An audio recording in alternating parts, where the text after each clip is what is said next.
American Exchange Bank, right here in Lindsay, is a locally owned and operated community bank that believes in just that, you, a community of fellow leopards. We love our customers. We feel very grateful for each one. So if you are looking for a safe place to put your money, need help achieving that next dream project, or are simply looking for a different banking experience, give us a call at 405-756-3101. We look forward to serving you each day. Member FDIC and Equal Housing Lender. Lindsay United Methodist Church is a community of believers in Jesus Christ who gather together to live their lives devoted to God and being connected with our neighbors through a shared faith and biblical foundation. We'd love to invite you for our Sunday worship. Services are 10:55 a.m. to 12 p.m. Come see us at 114 West Chickasaw Street, right here in Lindsay, Oklahoma. For over 68 years, Winans Funeral Home in Maysville, Oklahoma, has been serving families in the area during their greatest time of need, the loss of a loved one. We treat each family as if they were our own and consider it a true calling to minister to each and every family that calls upon us. We don't take caring for your loved one and your family lightly. Your care is important to us. Call on us 24 hours a day, 7 days a week, where our staff can assist your family with immediate need with the loss of a loved one, pre-need arrangement planning, pre-need burial insurance, along with questions regarding funeral burial trust accounts, Veterans Administration, and Social Security benefits questions. Myself, John W. Williams, Teresa, and Claudia are well experienced in these areas and will be more than happy to assist you in any way we can. Winans Funeral Home in Maysville, where you are family. If you need local trash pickup with quality service at a fair price, call Red Dirt Waste Services today at 580-432-5697. Red Dirt Waste Services is locally owned and operated, offering household, residential, and light commercial trash pickup in Lindsay and surrounding areas, including Ellick, Bradley, Bray Doyle, Cox City, Elmore City, and Foster. Red Dirt Waste Services does household cleanouts too, and they offer 96-gallon poly carts and dumpsters. Bagged, loose, or heavy items, doesn't matter, they'll come get it. Red Dirt Waste Services even offers valet service, so you don't even have to take your trash to the curb.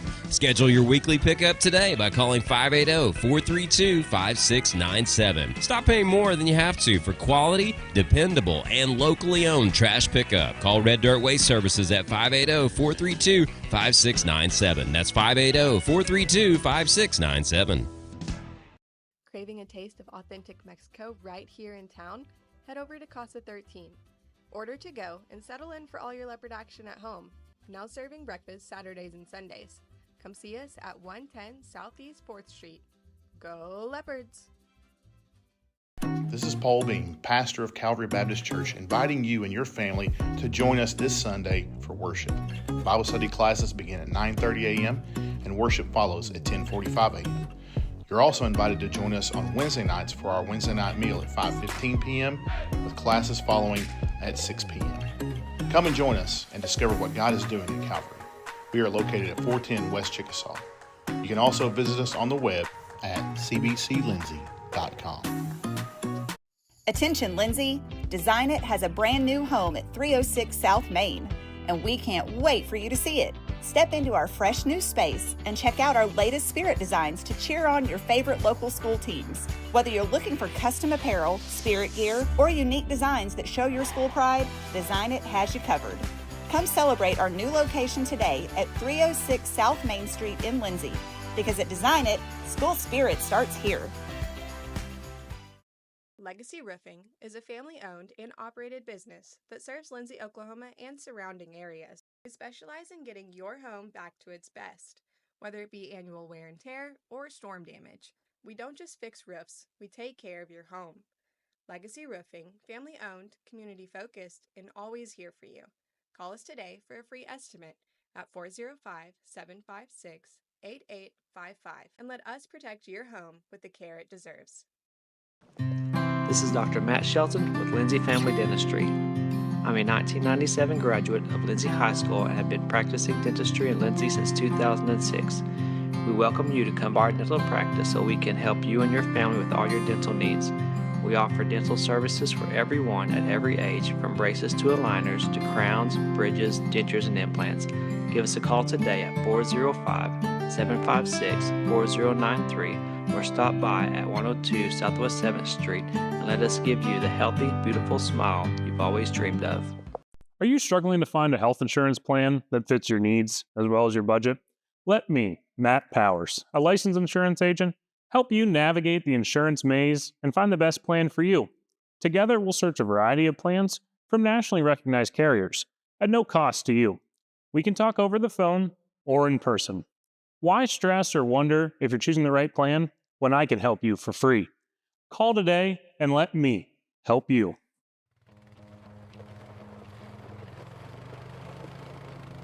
Looking for your next adventure?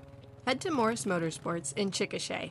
We carry top brands like Polaris, Can-Am, Kawasaki, and Honda. Plus, we offer a full-service and parts department. Whether it's ATVs, side-by-sides, motorcycles, or accessories, we've got what you're looking for. Visit morrismotorsports.com or give us a call at 405-224-6113. At Morris Motorsports, we don't just sell machines, we sell fun.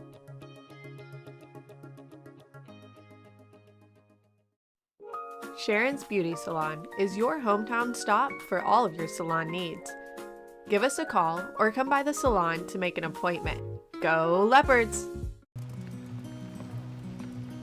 A friend is someone who knows where you came from. Someone who always shows up when you need them. Hey, Ben. Someone who's there for the good times and the challenging ones. With comprehensive insurance policies backed by award-winning customer service, Shelter Insurance is committed to being there when you need us most. When the unexpected strikes, see Shelter Agent Caleb Smith in Lindsay. If you have a hankering for the best barbecue in South Central Oklahoma, then get yourself down to the Meat Locker Barbecue in Lindsay. Every Monday, Thursday, and Friday, located just off of Highway 19, 106 Northwest 4th. At the Meat Locker, we work hard to bring you the most consistent, delicious, slow-smoked barbecue around at a price that won't break the bank. And don't forget, we cater too, and we'd love to do the cooking for your next event. So come see us or give us a call at 405-428-1198 and visit our new website at meatlockerbbqok.com for the latest Meat Locker merchandise. We're proud to sponsor this broadcast of Lindsay Leopard Athletics and want to wish all the students, faculty, and staff a successful year. For all your tax services, contact Grant and Katie Johnson, CPA. Grant and Katie are certified public accountants that provide full-service accounting, bookkeeping, payroll, and tax services. With 2 offices, one located at 600 Southeast 4th Street in Lindsay, Oklahoma, and another at 313 North Walnut in Pauls Valley, Grant and Katie are ready to meet your CPA needs. Give Grant or Katie a call at 405-238-2727 and set up your appointment today.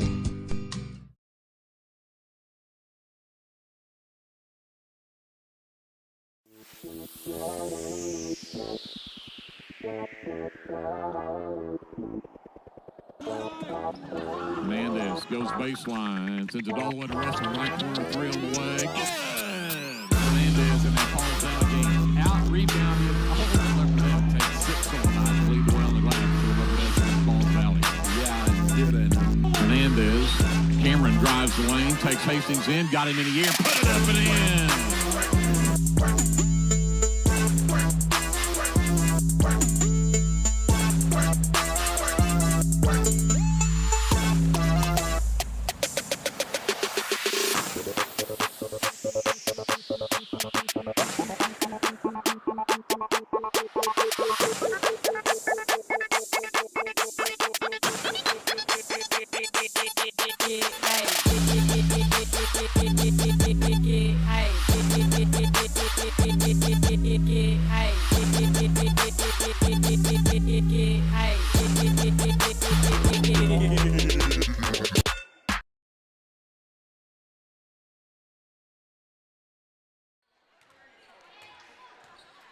Hey, good evening, everyone. Welcome back to Leopard Arena. We've been making a lot of living here at home on the home court for the Lindsay Leopards and Leopardettes. Tonight they get set to take on the Lady Bobcats and Bobcats from Bridge Creek. My name is Greg Peary.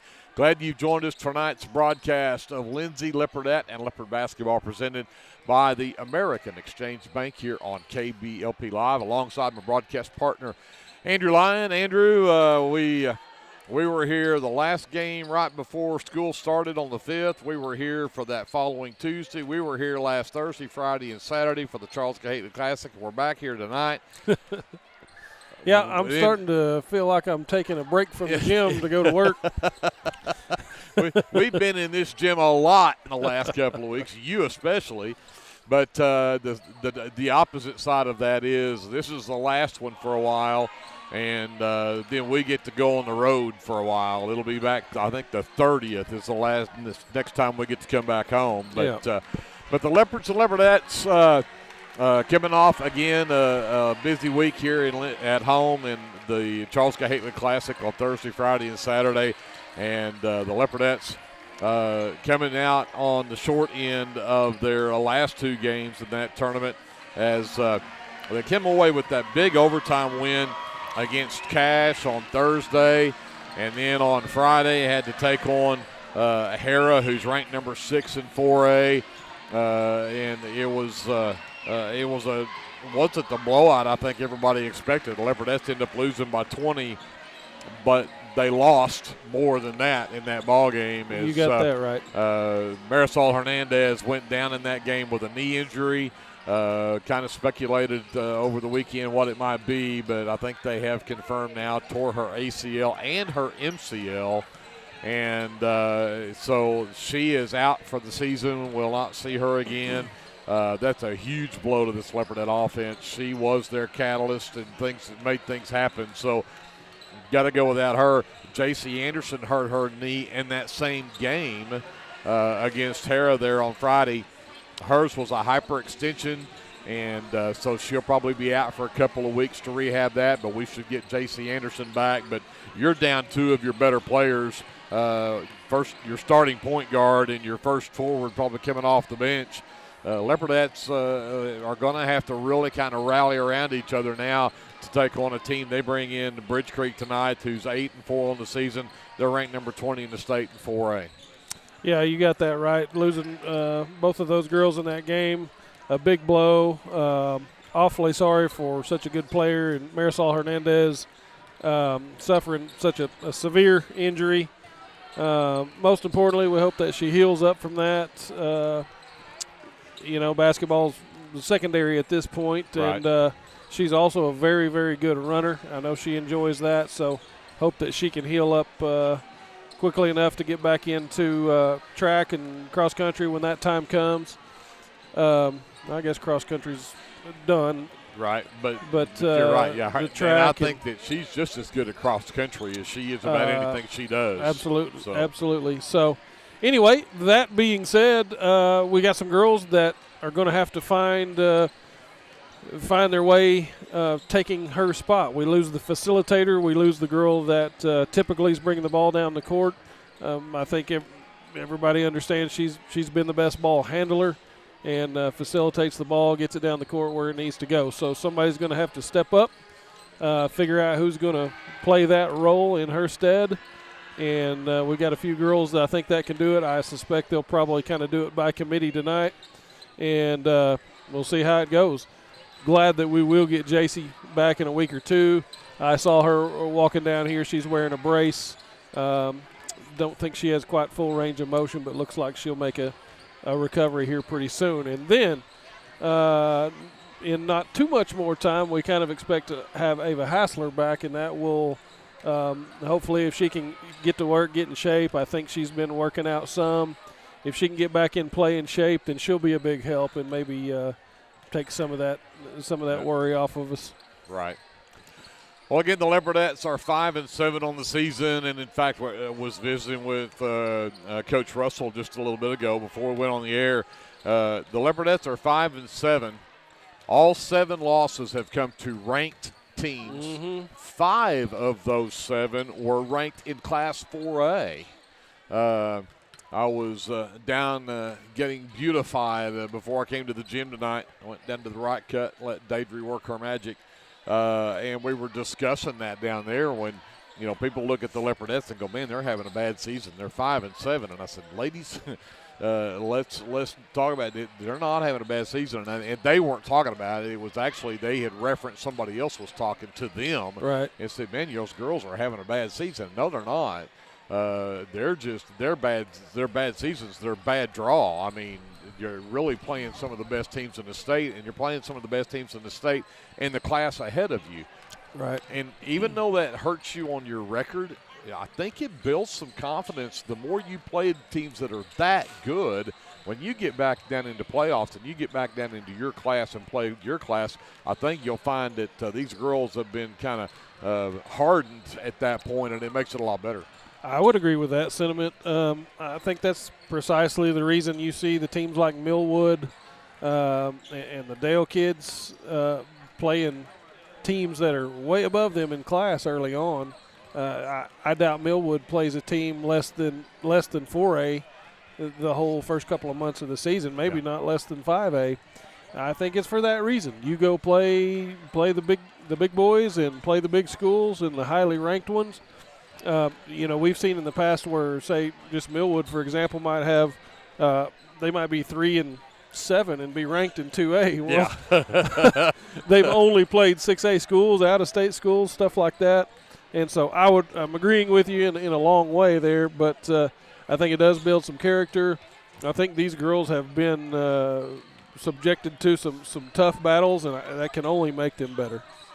Well, the Lady Bobcats came off of a tournament at Dibble where they played a couple of ranked teams, started off with a big win over Stonewall out of Class B, but then had to play Lone Grove, who was number 20 out of 4A, but beat them, and then played Riverside, who was number 8 in 2A, and lost that game by 17 in the finals of that Dibble tournament over there. So, again, the Bridge Creek girls, though, move up, end up coming in number 20 in the state in Class 4A. And, again, we talked about the Leopardettes coming in 5-7 as Bridge Creek comes in 8-4.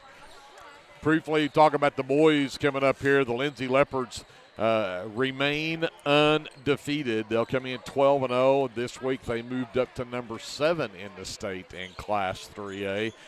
And they won that championship against Sulphur on Saturday night in a barn burner of a ball game. 58-45 was the final score in that ball game. And the Bridge Creek boys are not going to be any slouches coming in. They're ranked number 18 in 4A. They've beat some good teams. They've played some good teams. Then played Weatherford JV that first round of the Weatherford tournament, which was a blowout game. Didn't get to play Weatherford or Guthrie in that second round. For some reason, that game was canceled, but then played 4A number 6 of Weatherford and lost that game by 23 points. But, again, that was the number 6 team in 4A. So, again, they've played some teams that will actually harden you as well. So. Sure. But watching their JV, and I always like to watch the JV games, and it kind of gives you an indication of what to expect from the varsity. And if that's the case, they like to run.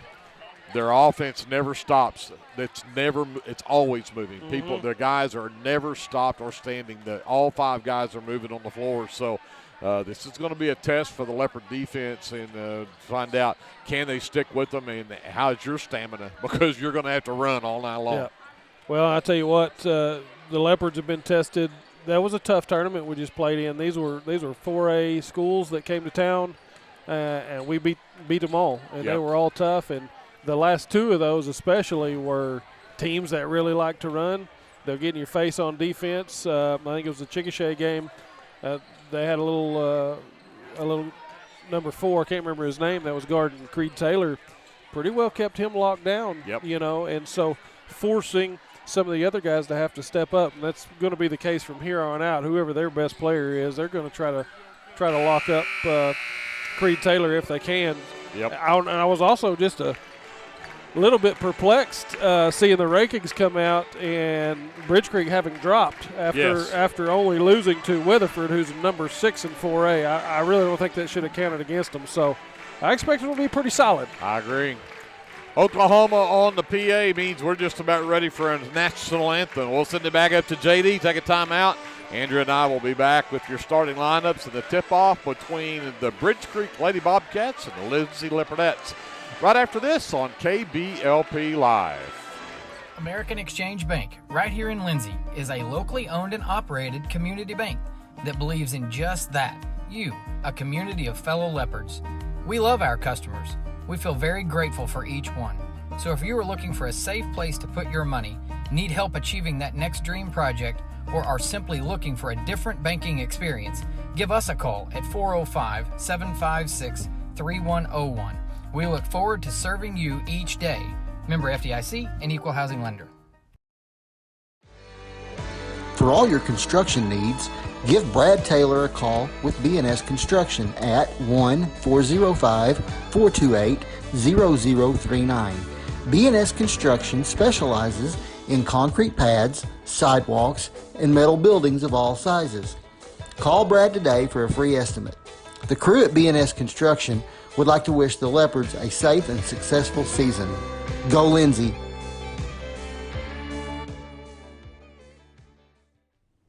BC Factoring and Finance is a local, family-owned finance company. We assist small businesses with flexible and creative financing solutions to meet their cash flow needs. Call us to discuss ways we can help free up your time to focus on building your business. Visit us online at bcfactoring.com or give us a call at 405-259-2104. Go Lindsay! The City of Lindsay is a proud sponsor of LHS Athletics and Academics and wishes all Leopards and Leopardettes a healthy, happy, successful season. Clements Insurance provides insurance coverage to best suit your needs. We offer auto, home, farm, life, and business policies. Come by 109 West Chickasaw or call 405-756-2253. Clements Insurance is carrying on the tradition to satisfy you. So come see me, Keith, or Beth. Go Lindsay.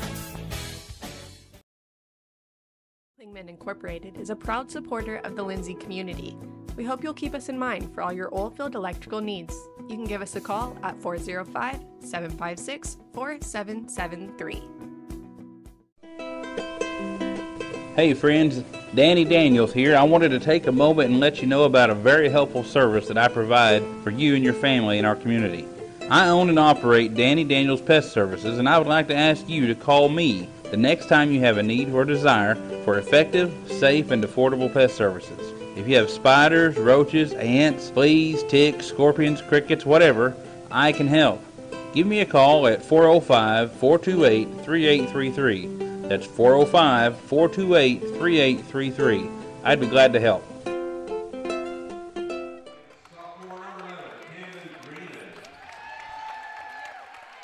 We are back here in Lindsay. Let's get you to your starting lineups. For the Lady Bobcats, number 10 is Lily Adair, the freshman. And number 11, Camden Greenan. Greenan, a sophomore. Number 14 is their leading scorer. That is Mila Muro. She is a junior. Number 20 is Haley Shin. Shin also a sophomore, and get my flashlight on here. Number 22 is Isabella Hernandez Davis, the junior. The head coach for the Lady Bobcats, Aaron Shockley. He's assisted by Kelsey Harper and Chandler Standridge. Again, they are 8-4, ranked number 18 in the state in Class 4A. For your Lindsay Leopardettes, at guard, a 5'3" junior, number 4, Gracie Bray. Also at guard, a 5'5" sophomore, number 5, Abrielle Dodson. At forward, a 5'8" junior, number 20, Kylie Byram. Also at forward, a 5'6" sophomore, number 21 is Briley Russell. And round out the starting five for your Leopardettes with a 5'10" junior, number 44, Addie Dodson. Addie Dodson, Russell Byram, Abby Dodson, and Gracie Bray, the starting five for the head coach of the Leopardettes, Jacob Russell. He is assisted by Johnny Dodd, and again the Leopardettes 5-7 on the season coming to tonight's matchup.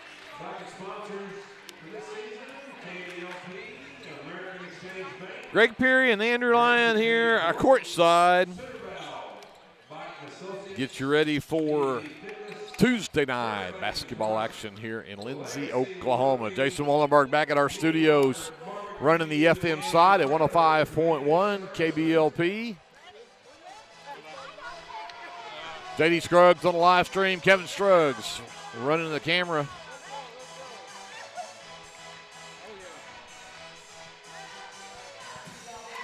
Just about ready to get underway as Muro and Byram step to the center circle to get this one underway.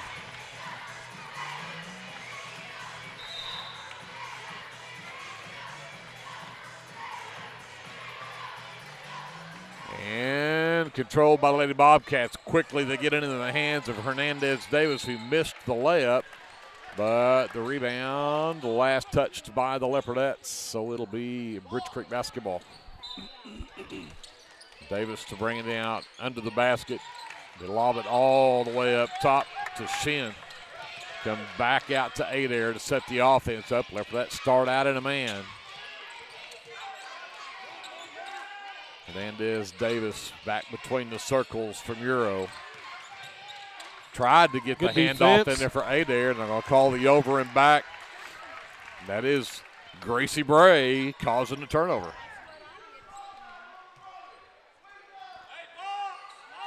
Byram will start at the point guard. Bray gets it left wing into the left corner. Abby back to Bray. Dribbles across the top of the key. It's like a 1-2-2 zone here almost. Abby back to Bray. Cannot get it to Dodson at the high post, and now we're going to get a 3 seconds in the lane as Byram never cleared out. So both teams start with a turnover.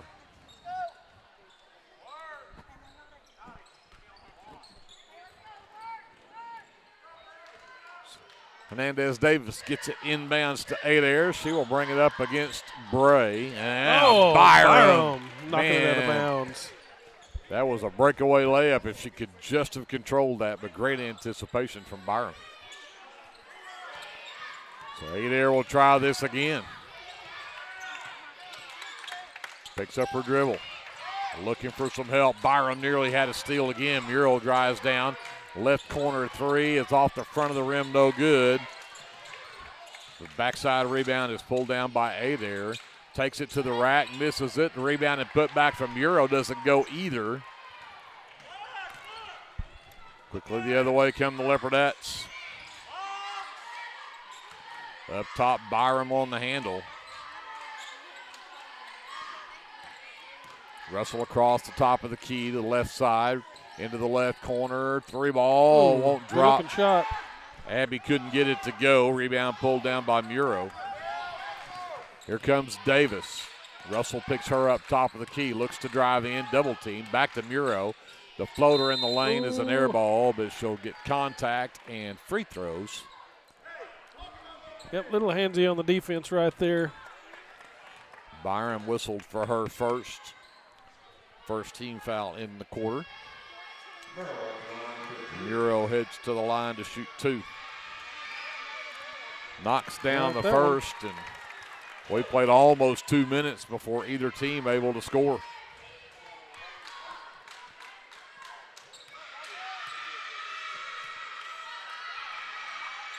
Muro goes 2 for 2 at the line to make it a 2-0 ball game. Some full court zone here, 2-2-1. Russell pushes it up the floor, got it to Abby, baseline right side. Had room to drive right there. Sends it back up top for Russell.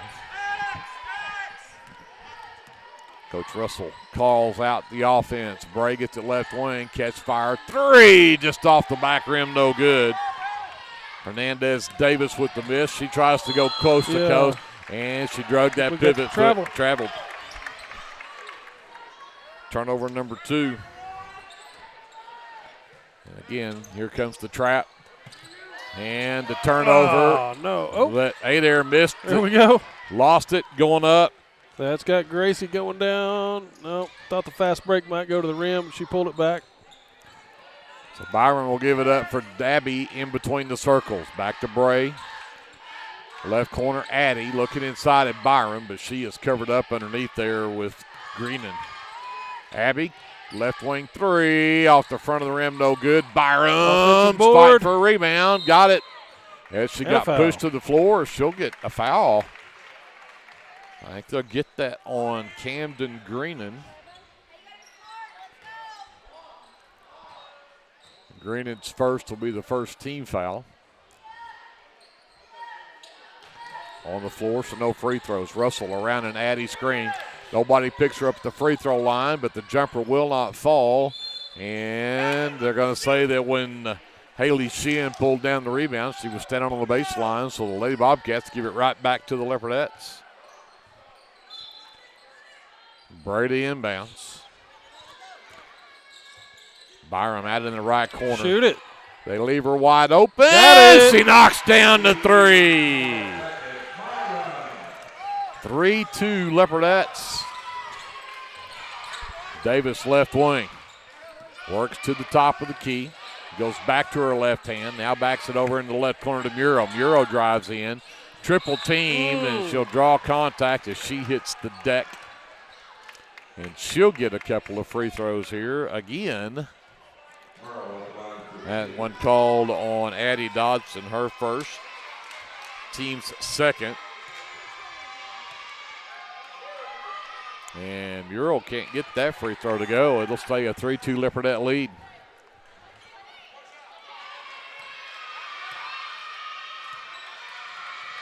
Muro can't get that one to go either. Russell pulls down the miss. Ahead to Abby. Dodson off balance as she received that ball. Just couldn't keep it in bounds. Third turnover on the Leopardettes.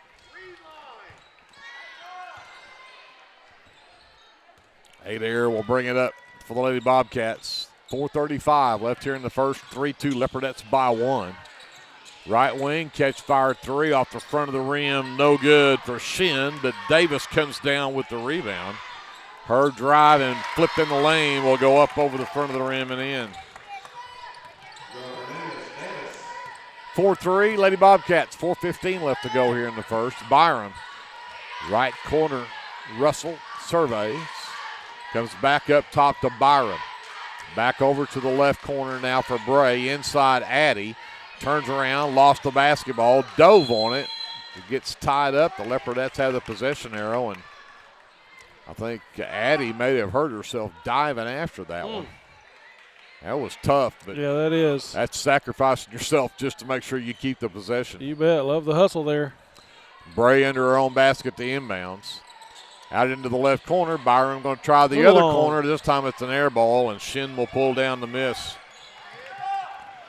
Here comes Hernandez Davis, picked up by Russell at the top of the key. Backs up to the high post, got it to Shin, picked up her dribble.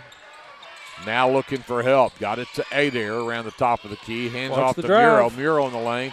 Dumps it down underneath. Shot is blocked, but Hernandez Davis gets a look at 3. That doesn't go. Rebound finally ends up in the hands of Adair. Hernandez Davis nearly lost that one from Russell. Muro down the baseline. Under the basket. Got the kind of bounce. She's got 4 in the ball game. It's a 6-3 Lady Bobcat lead. We approach 3 minutes to go. Russell, can she save it? No. Turnover number 4 on the Leopardettes.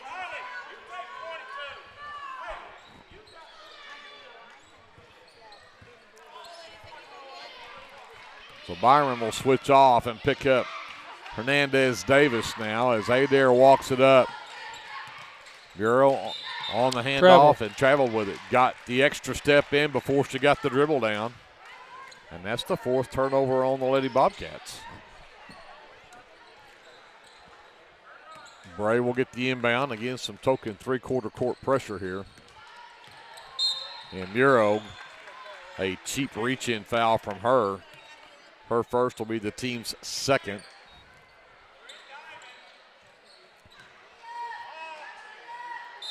So Bray will inbound. And not a bad, good pass at all. Leopardettes turn it over. Quickly the other way, Adair got to the low post, turned away. Shin on the baseline, short corner jumper won't go. Russell pulls down the miss. And then lost it. As it was tipped away. That'll get number 13, Brecken Klein, into the ball game. Byram will get a breather. Bray will bring it up. Here comes the trap. Goes the other way. Great move to get it across to Russell. Russell drives in, sends it out into the corner for Klein on the right side. Klein picks up her dribble, sends it all the way to Bray. Quickly left corner. Dodson for three off the front of the rim, no good. The rebound to Shin. And here comes Muriel the other way. Charge. An offensive foul as Bray stood her ground. And Muriel picks up foul number 2 and team foul number 3. Great job getting down there, getting set up, and standing your ground. Gracie's tenacious, man. Number 12, Tatum Stone, the freshman, checks in for Bridge Creek, along with the number 1, Jada Jones. And Russell trapped, got it to Dodson, Abby, ahead to Bray, trapped in the corner, comes back to Abby on the wing, 3-ball on the way, got it! Abby Dodson for 3, ties the game at 6. A minute 55 left here in the first. Adair works right. Ball knocked loose by Bray. Who else? And on the floor, timeout called by, official thought that Coach Russell was calling the timeout, but he wasn't. And the official on the other side is going to say, okay, in that case, it's a jump ball. Possession arrow belongs to the Lady Bobcats. Inadvertent whistle is a jump ball? Well, I think it was a tie ball since the whistle didn't count. Okay. They were on the floor with the tie ball. Gotcha. Hernandez Davis, the floater in the lane, won't drop. Klein pulls down the miss, gets tied up with Stone. This time the Leopardettes will have the possession arrow. So we have a tie game at 6 with a minute 38 left to go. Again, the trap comes. Russell gets it ahead to Abby. Look here. And skipped it across to Abby, and Abby couldn't handle the pass and turns it over.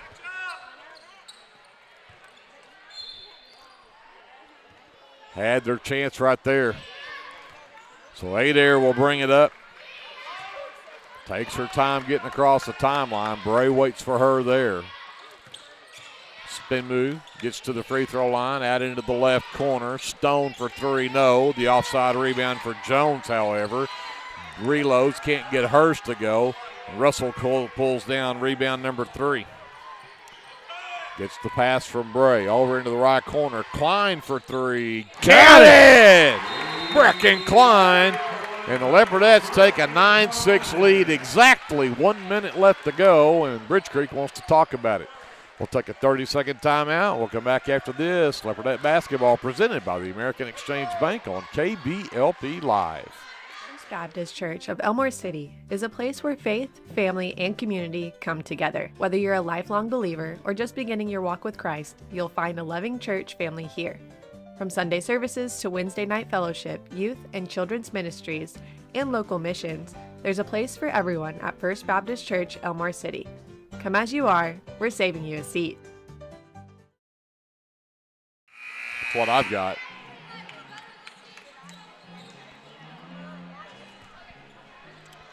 We're on. 1 minute left to go here in the first quarter, 9-6. Leopardettes with the 3-point lead off of 3 3-point baskets here in this first quarter. Adair brings it up. Greenan right wing. And we get a foul underneath. Off the ball foul here. We're going to get a push off underneath against Bridge Creek. Adair picks up her first. It's the 4th team foul. And Russell in the backcourt. Tries to avoid the trap. Tough pass. Davis comes away with the steal. Shot from Davis won't go. Rebound pulled down by Addie Dodson, and then Addie traveled with it. Things getting physical now. A little bit there. Pretty good shove there on Bray. Yeah. Adair brings it across. 35 seconds left here in the quarter, and the Lady Bobcats are down by 3. The backdoor cut, and the pass from Jones too tall for Hernandez Davis. That'll be turnover number 5 on Bridge Creek. Russell gets the inbounds to Abby. There we go. Bray. Great job. Got it to the right wing. Jones stops her there. Got it to Russell at the free throw line. Left side Klein. She'll drive down the lane and gets a push foul. And that will be team foul number 5. Foul called on Tatum Stone is her first, and this will be free throws. So Brecken Klein will be headed to the free throw line. The first free throws of the night for the Leopardettes. Brecken shot 68% from the free throw line in her first 3 games.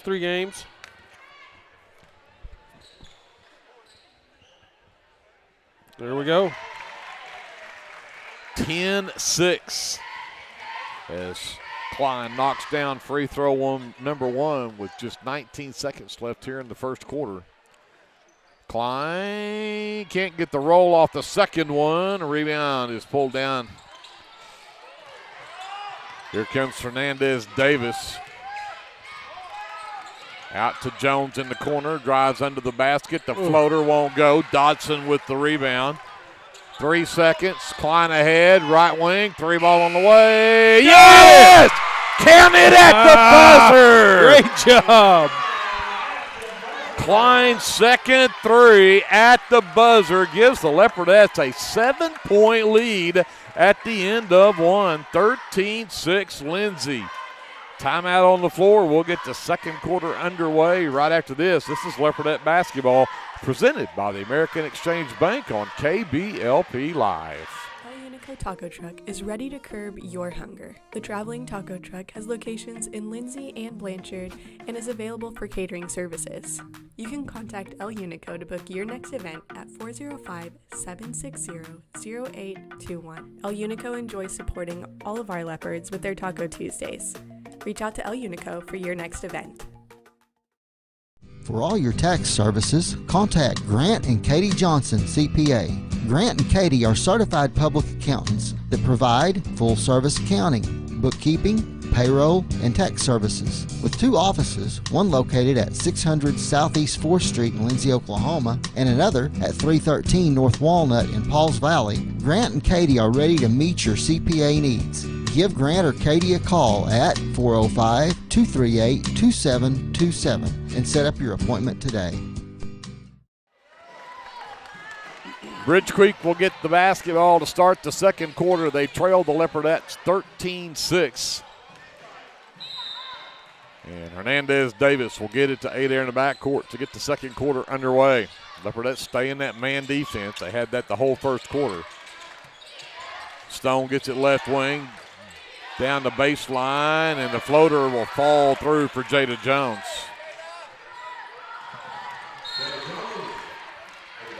And Hernandez Davis knocks it out of bounds. Stays with the Leopardettes, so here comes Russell. 2-3 zone, here comes the trap. Give it to the left corner to Klein. Back out to Bray, left wing. Across to Russell. Back to Bray.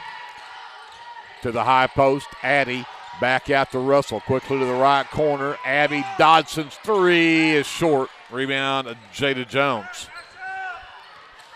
Leaves it for Hernandez Davis to bring up the floor. Drives the left side of the lane, steps through a double team and puts it up and in. That was a tough shot. It was, strong drive. 13-10, Leopardette lead down to 3. Abby gets across the timeline with it. Gets to the left wing, sends it back out between the circles for Bray. Gives it up to Russell. Russell back to Bray. And Bray traveled with it. Didn't get the ball gone before she stepped, and that'll be turnover number 7 on the Leopardettes. Lady Bobcats gaining a little momentum here. We need to D up, get a stop. Jones showing some quickness, 22 showing some strength. Hernandez Davis. Yeah, they do that again. They're going to screen for Hernandez Davis to try to drive again. This time it'll get stoned down the baseline left side, cut off by Klein. Hernandez Davis back in there, can't get the shot to go as it was blocked. The throwback from Greenan, who had the rebound and the shot, wouldn't go. And then Abby loses it. Turnover number 8 on the Leopardettes. And here comes Haley Shin back in the ball game. Camden Greenan checks out for Bridge Creek. Trying to get it into Davis, and Russell. Oh, stolen, and then took a shot in the back. Russell fell down, and as soon as Davis turned around, she reached in and stole the ball from her, and then Davis shoves her down, picks up her first. Looked like a forearm shiver from where I'm sitting. First team foul here in the second quarter. Leopardettes with the ball in a 3-point lead.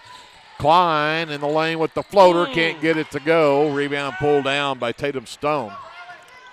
One and done for the Leopardettes again. Now they get it down the floor quickly to Shin. Back out to Davis on the right wing. Fires the three. Back iron no good. The offensive board, though, for Tatum Stone. And she's fouled on the putback attempt. And the foul goes on Brecken Klein. That'll be her first. First here in the second quarter. Stone heads to the free throw line. Knocks it down. Bureau returns after picking up those 2 early fouls. But right now it is a 5-0 run here to start this second quarter for the Lady Bobcats. Make it 6-0. And it is 13-12. Leopardettes with a 1-point lead, 2 minutes into this second quarter. Bray, long three. No, Abby Dodson with the rebound, Good offensive board. Out to Russell. Back down underneath. Ball's batted loose, but Klein saves it into Bray. Russell will reset to Bray. Surveys from the left wing. Back top of the key to Russell. Quickly right side, Abby. Abby had the ball stolen away from her. Turnover number 9. And here come the Lady Bobcats looking to take the lead back. 5:25 left in the half. Davis at the top of the key. Russell with the defense. And the backdoor cut. And Abby Dodson knocks it away. She'll push it the other way. Gets it right wing. Bray for 3. It's short. Rebound for Russell.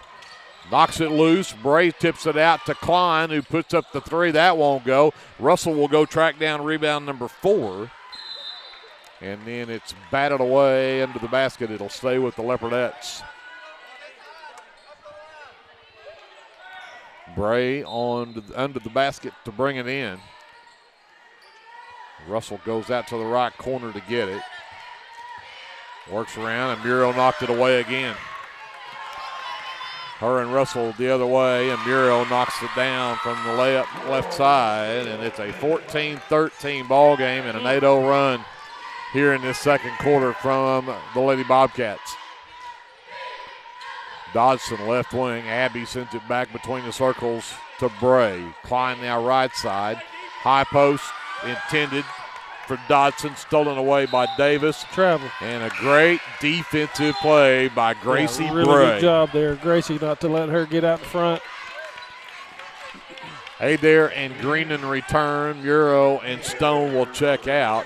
Byram back in the ballgame as well for the Leopardettes as Russell will get a break and get a breather. And Bray will bring it up against this 2-3 zone. Right side, Klein. Into the lane, Dodson. Turn around, sends it back out to Klein. Back up top. Bray sends it over to Abby on the left wing. Byram at the high post, turns around and is short. Like partial block there, maybe. Here comes Hernandez Davis the other way. Underneath. The turnaround, and Greenan had it stripped, and she's the last to touch it. I don't know if that was Dodson or Bray that knocked it loose, but both of them right there to make her knock it out of bounds. Byram gets the inbounds. It's stolen away. She fights to get it back. It's a jump ball. Leopardettes with the possession arrow. 3:52 left in the half. Need to try not to inbound that ball directly into double coverage if we can help it. Need somebody to come out and help.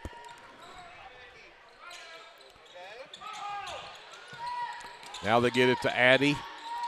Addie. And did she step on the sideline? Yes, she did. She did.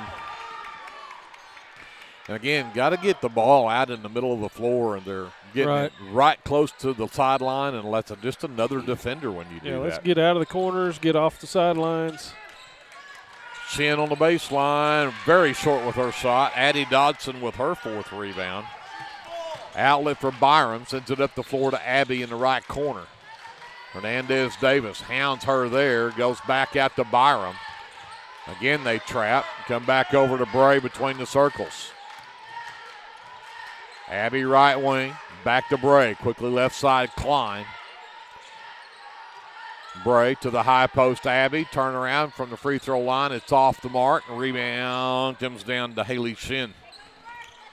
Here comes Hernandez Davis the other way with 3:10 left to go here in the first half. 14-13, 1 point lead for Bridge Creek. Jones down the baseline. They clear it out. She blew the layup. Addie with rebound number 5 gets it to Bray to bring up the floor. We'll have a timeout call by Coach Jacob Russell and the Lindsay Leopardettes with 2:53 left in the half. We'll take it with them and come back to Leopard Arena after this. You're watching live coverage of Leopardette basketball. It is presented by the American Exchange Bank on KBLP Live.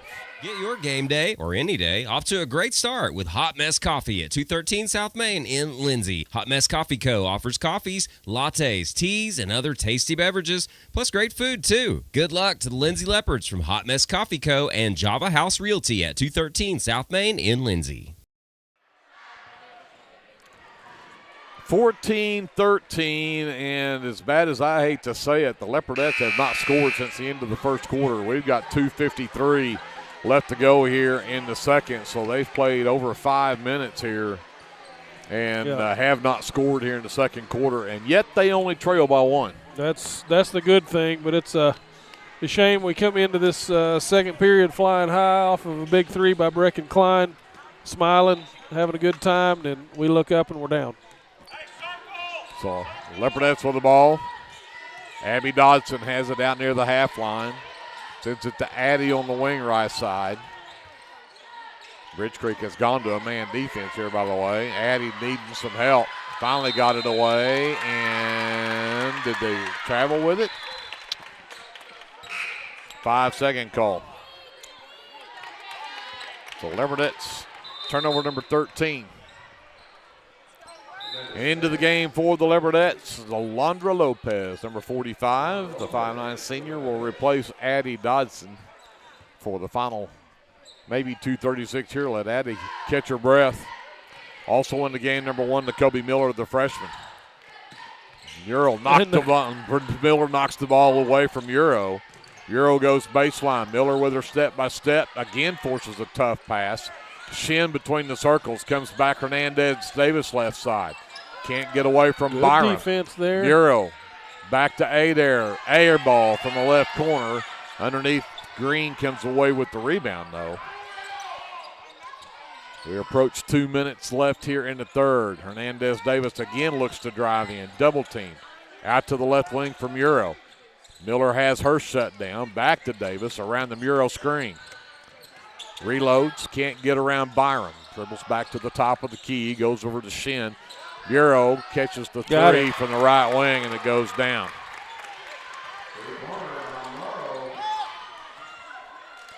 (17-13). Leopardettes down by 4 now. Miller has it back to Abby between the circles. Abby will back up.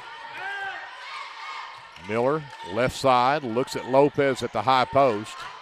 Waits for Abby to come back to the top of the key instead. Look like they're really kind of confused on the offense here. Yep. Abby will work to the right wing, give it to Brick, and Klein has her pass tipped, and that'll be turnover number 14. Here comes Davis the other way.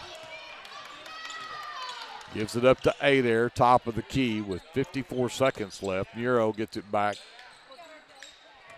Shin into Davis. Murrow down the lane, off the glass, too strong. Rebound loose on the floor. And we'll have a jump ball, but the possession arrow will leave it with Bridge Creek.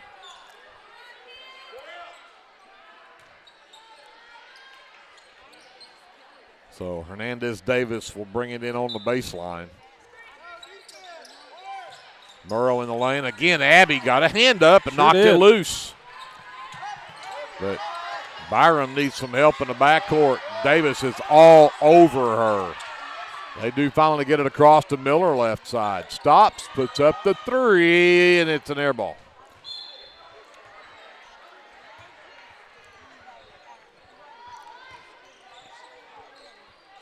.23 seconds left in the quarter as Bridge Creek brings it up.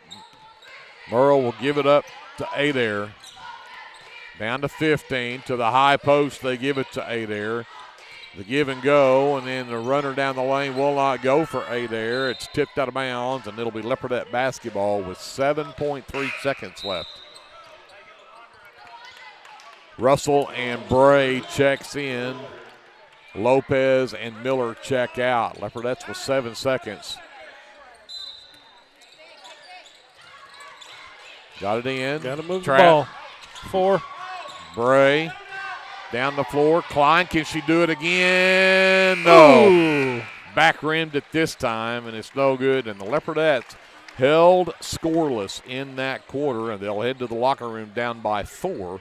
17-13 our score. We'll send it up to JD, take a timeout. We're back with your officially unofficial stats and the American Exchange Bank halftime show from Leopard Arena right after this on KBLP Live. Hey, Lindsay community. My name is Christian Torres, and I am the minister for the Lindsay Church of Christ. We would like to invite you to come and worship with us on Sundays at 10:45 a.m. and Wednesdays at 7 p.m. We're located at 1205 West Cherokee Street. Here at the Lindsay Church of Christ, you will find the truth of God's Word, spoken in love, and a group of people who love God and one another. Do you have a Bible question? Well, we have a Bible answer. Come and worship with us and be edified at the Lindsay Church of Christ. Lindsay Municipal Hospital is dedicated to providing quality service to our local community, and we're wishing our Leopards and Leopardettes a healthy and successful basketball season. Go Leopards! Hey Leopard fans, this is Nick Johnson from First Baptist Church Lindsay. At First Baptist Church, we are a family ministry and desire to faithfully proclaim the gospel in Lindsay and beyond. We would like to invite you to join us every Sunday for worship at 9 a.m. and Sunday school following at 10:15. Our Wednesday evening activities start with dinner at 5:50, and then we have Bible studies for children, youth, and adults starting at 6:30. First Baptist Church is proud to support the Lindsay Leopards, and we wish all of our student athletes a successful season. From all of us at First Baptist Church Lindsay, go Leopards!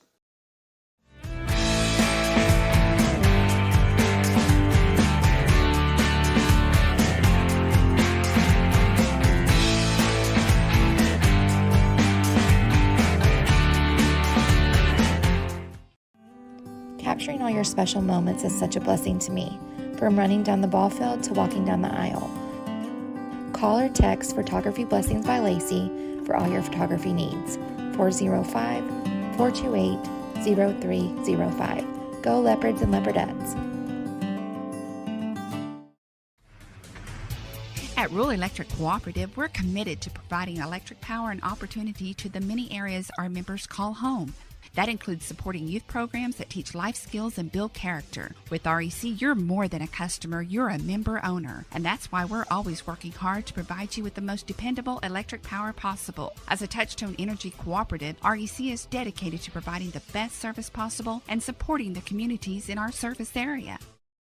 Sooner Valve Repair in Lindsay would like to wish the Lindsay Leopards and Leopardettes all the best during this season. When in need of a valve repair, come by Sooner Valve Repair at 106 Southwest 9th Street in Lindsay, Oklahoma, or call 405-756-1599. Good luck, Leopards, from Sooner Valve Repair in Lindsay. For all your oil-filled electrical needs, call Michael Schirach with SOS Electrical. SOS is a family-owned business that specializes in oil-filled, industrial, and commercial electrical construction and maintenance. No job is too big, no job is too small. Give SOS a call at 1-405-428-1944 today. Good luck, Leopards! The team at Streamline Services contributes a great deal of their success to hard work, experience, and above all, a positive health and safety protocol. There is every reason they should be your next phone call for any of your oil and gas swabbing needs. Give Austin Smith a call today at 1-405-756-7763 to see how Streamline Services can help with your project while ensuring safety and professionalism without sacrificing quality work being done. Everyone at Streamline Services wishes the best of luck to everyone at Lindsay Public Schools this year. Go Leopards! Are you tired of doing laundry? Give Sunshine Suds a call and let them do it for you. Sunshine Suds will wash and fold your clothes, and they also offer dry cleaning. Sunshine Suds also does quilting and alterations. Load up that laundry basket and head to Sunshine Suds, located at 107 Southwest 2nd Street in Lindsay, Oklahoma, or give them a call at 405-756-2850. American Exchange Bank, right here in Lindsay, is a locally owned and operated community bank that believes in just that, you, a community of fellow leopards. We love our customers. We feel very grateful for each one. So if you are looking for a safe place to put your money, need help achieving that next dream project, or are simply looking for a different banking experience, give us a call at 405-756-3101. We look forward to serving you each day. Member FDIC, and equal housing lender. Welcome back to Leopard Arena halftime, your American Exchange Bank halftime show, your officially unofficial stats. We've got our half-court shooting going on. It's become the highlight of the home games for us. That's 2 in a row. Yeah, Isaac's hit 2 in a row, and he and Crew Flood in a shoot-off here. I have to talk about my best friend Danny Ray Markham, who hit one last week, and I bragged on her today when I saw her down at her mom's shop, and my best friend Danny Ray let me down today. She shot twice. I don't think she hit the rim either time. Well, I do have to correct some stats from the other night. I told everybody that she and Leo Loya both went 100% from half court, and she corrected me after the game and said Leo shot twice. She told me that he was 50%. She was 100%, yep. But she was 0 for 3 tonight. 0 for 3 tonight, yep. Yeah. So, okay, Danny Ray, you're going to have to go home and eat some Wheaties. Let's get to your official and unofficial stats before we mess around and take up our whole halftime here. 17-13, Bridge Creek with a 4-point lead here at halftime. And 9 points from Mila Murrow leads the way for the Lady Bobcats, as she had 5 in the there in the second quarter with the 3-point basket, was 2 for 4 at the free throw line. Then 4 points from Isabella Hernandez-Davis and 2 apiece from Jada Jones and Tatum Stone rounds out the scoring for the Lady Bobcats, who went 4 of 6 from the charity stripe. For the Leopardettes, they are led by Brecken Klein, who had 2 threes and a free throw there in that first quarter for the Leopardettes to lead the way with 7. That second three was the one at the buzzer there at the end of the first quarter to give the Leopardettes that 13-6 lead at the end of one. 3 from Abby Dodson on a 3-point basket. Kylie Byram also knocked down a 3, and that's all the scoring for the Leopardettes. They go 1 for 2 at the charity stripe. But it was a dismal second quarter scoring-wise because the Leopardettes did not score a single point in that second quarter. They had a 13-6 lead at 1, and it's 17-13 here at halftime. The Lady Bobcats with a 4-point lead. Leopardettes out-rebounded 17-11 there in that first quarter as well. They got to find the glass if they're not going to hit the shots. But the big story, as we've struggled all season, turnovers. 15 turnovers from the Leopardettes and 8 from the Lady Bobcats. Now we'll go talk to Andrew, see what the team shooting looked like. Yes, sir. I'll start with Bridge Creek, and from 2-point range, they go 5 of 20 shots for 25% shooting. From 3-point range, just 1 of 7 attempts for 14% there. And again, 4 of 6 from the free throw line. That's 67%.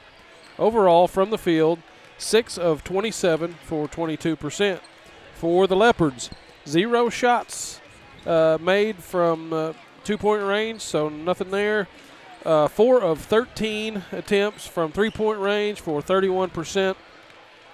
And 1 of 2 from the free throw line, 50% there. We're going to have to score. We can't, score everything in the first quarter and then go scoreless and hope to win a game. So we're going to have to find a way to get to the rack and find the bottom of the rim.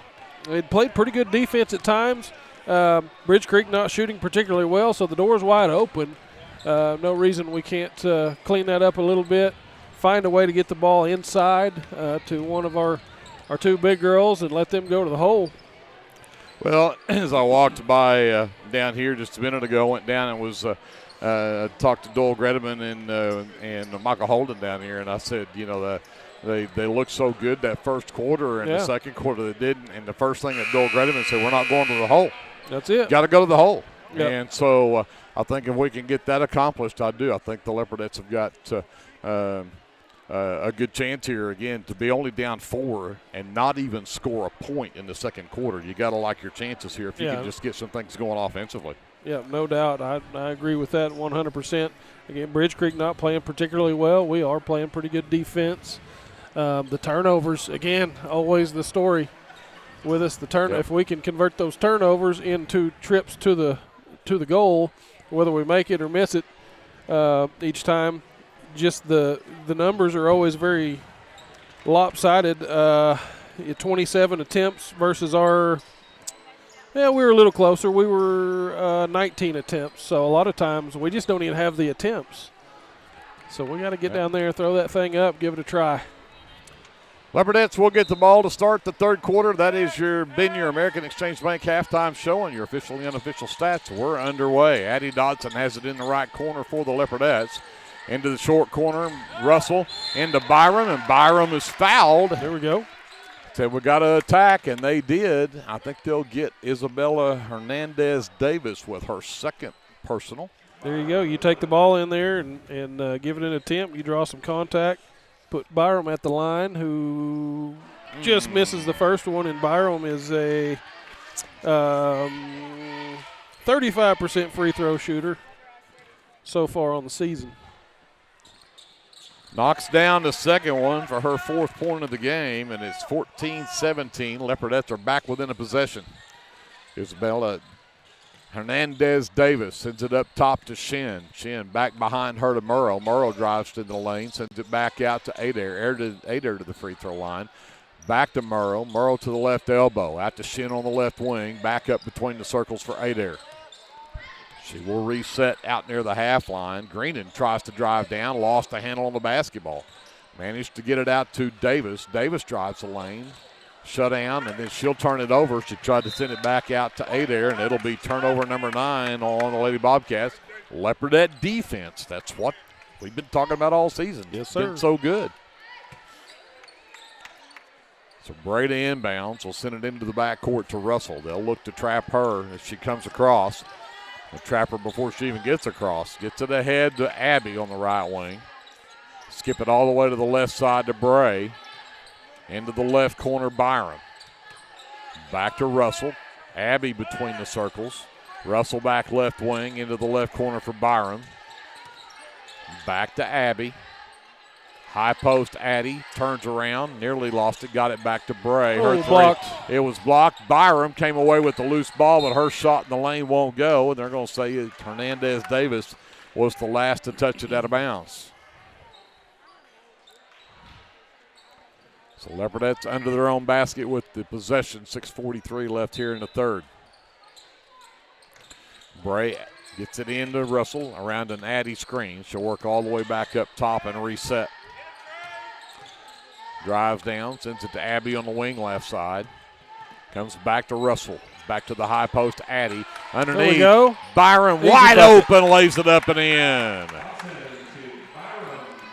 Leopardettes are back within one, 17-16. Bridge Creek with the 1-point lead.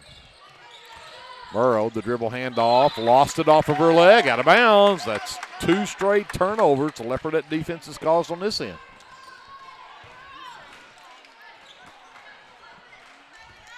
.6:15 left here in the third. Leopardettes with the ball, looking to take the lead back. Bray drives in, leaves it, finally got it out to Byram. Reverses back to her left hand, back to Bray, left corner 3, too strong. Shin has the rebound on the backside. Here comes Hernandez Davis the other way. Steps through a double team, lays it up, got the kind roll. She's got 6 in the ball game. It's back to a 3-point Bridge Creek lead. Again, the full court trap. Tipped pass, but Russell will get it high on that right side. Drives to the free throw line, gives it to Bray left wing. 3 balls off the back iron. Rebound is pulled down by Adair. And then over through Murrow at the other end.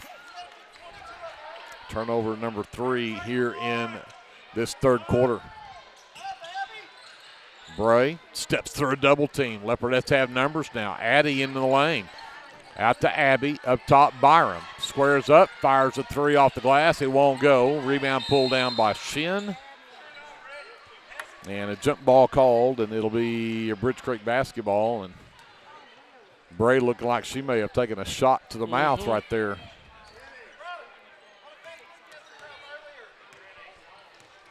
There's not a tougher girl on the floor than her, that's for sure. I agree with you there. Adair to the high post for Murrow. The backdoor cut intended for Adair. Adair wasn't ready for the pass. And again, 4 straight turnovers. Just kind of lobbed up there in no man's land, and nobody got a hand on it. Abby, again, There's the reach in foul, and they just got foul number 3 on Murrow, I believe. They did.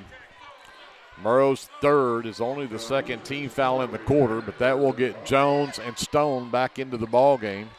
Adair and Hernandez Davis are the ones who check out, however. They'll leave Murrow in there with those 3 fouls. Russell will bring it up. Bray left corner, left side, gets it into the high post. The turnaround from Byram is up and in, and the Leopardettes are back within 1. Byram's got 8 in the ball game. Nearly had a steal right there, too. Murrow all the way under the basket, and the bump foul called on Kylie Byram. And that'll be her second, just the first team foul in the quarter.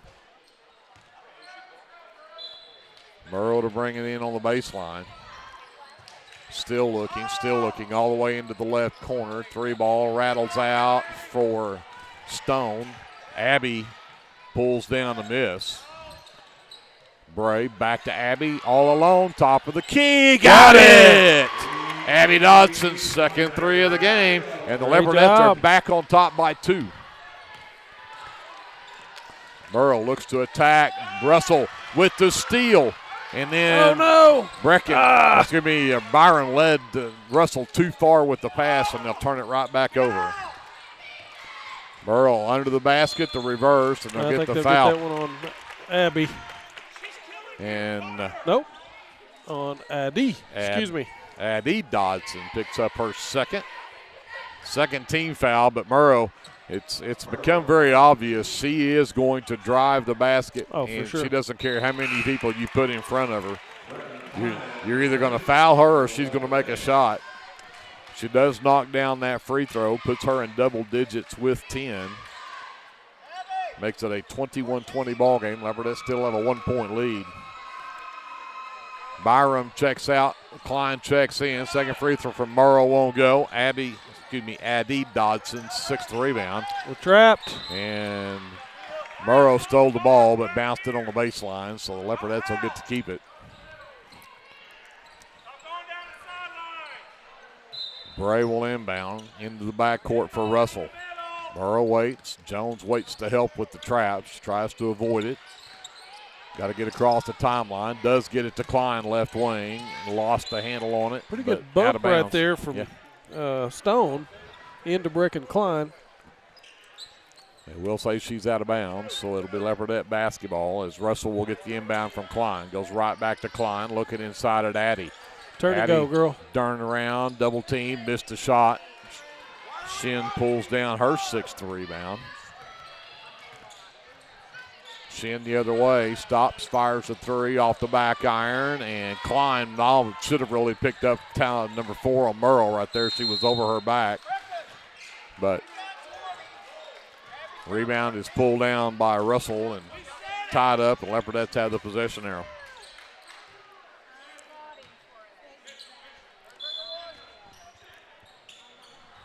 Klein back to Russell. Pushes up. Addy in the lane. Steps through. Gives it to Russell. Back out to Bray. Left wing three. It's short.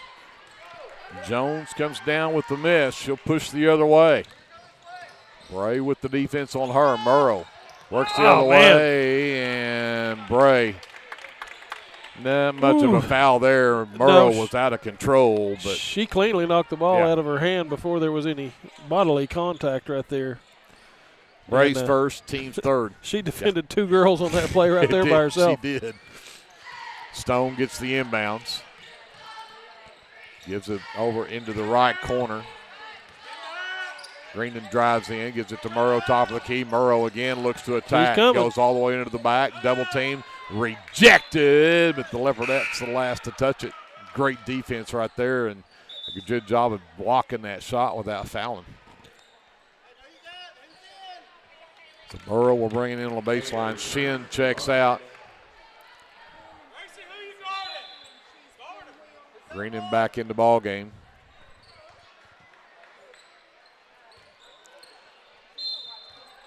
Murrow looking to trigger into the lane. Greenan can't handle the pass. Leopardettes come up with turnover number 14 on the Lady Bobcats.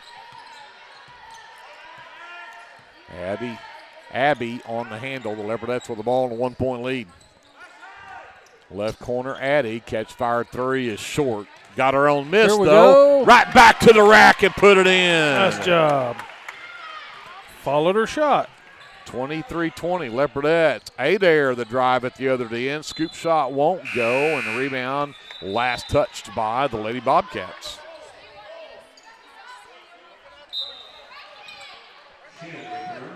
Shin will check back into the ball game for the Lady Bobcats. Murrow will check out. Trap. Abby ahead to Addy. Behind her to Klein. Back to Addy, right wing. Bray out between the circles, and they'll reset. She attacks, gets it to Klein, right wing. Back to Bray at the free throw line. Drives in, lost it. Here comes Jones the other way. Turned away by Bray as she raced down the floor. Adair gets a handle on it finally. Shin into the right corner for Stone. Back out to Jones, top of the key. Looks to penetrate. Cut off by Bray. Into the high post. Adair turnaround shot won't go. Klein pulls down a rebound. Lost it.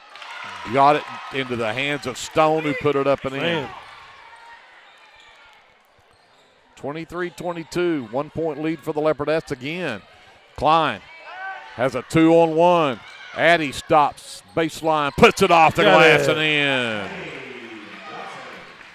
25-22, Leopardettes by 3. 1:05 left here in the third. Jones has it right wing. It's to Adair, squares up. Gets to the elbow, reverses, goes down, puts up a tough shot. Heck of a move right there. Yeah, and good screen off underneath from Greenan. Adair's first basket of the game. 25-24, Leopardettes back up by just 1. Addy right corner to Abby on the right wing. Ball knocked loose and stolen away by Jones, and then Abby reaches out and grabs her. I mentioned earlier how quick Jones is. She'll she can jump in there, grab it, and be gone. Lickety split. Fourth team foul on the Leopardettes, so no free throws, but that is turnover number 20. Byram checks in. Abby is out. Hernandez-Davis back into the ball game. Right elbow. Looks to drive in. Can't get there. Stone gets it right wing. Back Hernandez-Davis. Top of the key. Drives the right side of the lane. Reverses to her left hand. Baseline jumper way off the mark by Greenan, but the offensive rebound from Shin to Greenan to Adair, who knocks it down.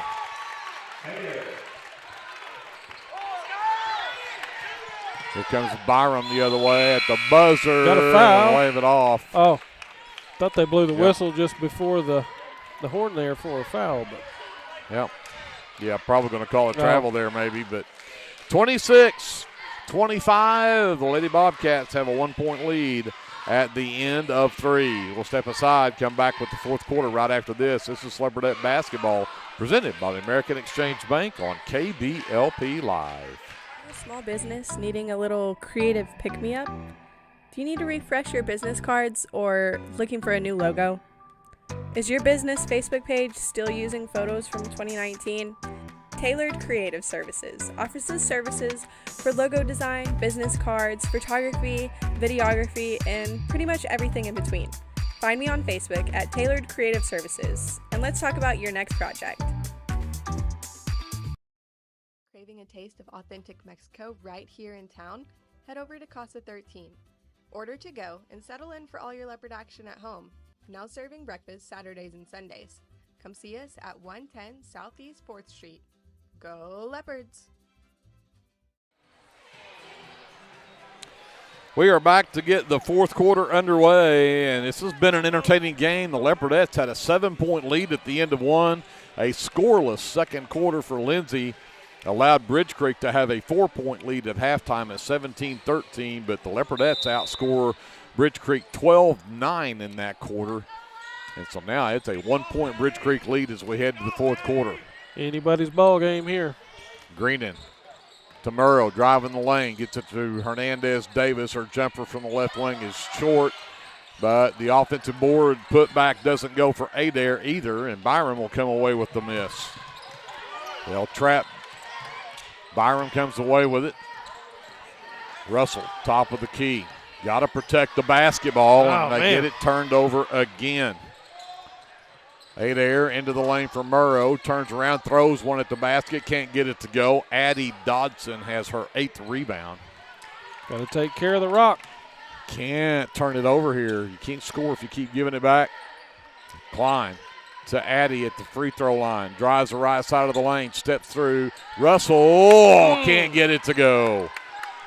Greenan with the miss. Here comes Hernandez-Davis. Stops top of the key. The handoff to Adair. Top. Is it right side? Shin back over Hernandez-Davis. 3-ball. Back iron no good. Good block out. And Russell secures the miss.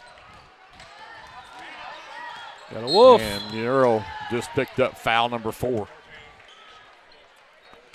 First team foul on Bridge Creek here in the quarter.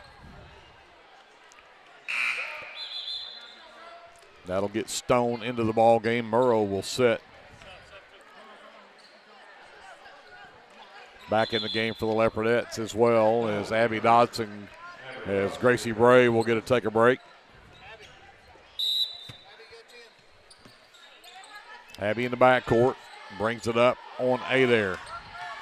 Man defense now, and Leopardettes turn it over. Unforced turnover, just bad pass. Yep, it was. So Adair will bring it across. 6:30 left to go in the ball game, and she's had Bridge Creek with the ball in a 1-point lead. Cut off the dribble pass that time. Greenan pushes off on Addie Dodson, and I'm not real sure about that one. But Addie was straight up, man. Addie's third is just the first on the Leopardettes in the quarter, but it will send Camden Greenan to the line. Greenan has not scored tonight. Her first trip to the free throw line for 2. She knocks down the first. 27-25, 2-point lead for the Lady Bobcats. Misses that one, but the offensive board from Shin won't go, and now we'll get a rebound by Byram, and she is fouled by Tatum Stone. Her second, team's second in the quarter. Russell finally gets it to Dodson, ahead to Byron. Got numbers now. Byron's pass is blocked, but then she got it right back and is fouled on her shot attempt. She'll go to the free throw line as Greenan picks up her second. Third team foul in the quarter. She was 1 for 2 first round. And misses that one. She's got 8 points in the ball game. Leads the way for the Leopardettes. Can still cut it to a 1-point game if she can knock this one down, and she does. 27-26. Bridge Creek a 1-point lead, and we've got a timeout on the floor. We'll take you with them. 6:09 left in the ball game. This will be a fun one. Stay with us. We'll come back after this timeout here on KBLP Live. T&W Tire is a family-owned, full-service commercial tire company. As a leader in auto repair, T&W is more than just tires. Our highly qualified mechanics can get you back on the road no matter what you drive. We also specialize in serving the tire needs of commercial fleets, oil and gas, construction equipment, and a variety of industrial applications. So for your automotive needs, look no further than T&W Tire, located at 410 Southeast 4th in Lindsay, Oklahoma, or look up one of our many locations on tnwtire.com.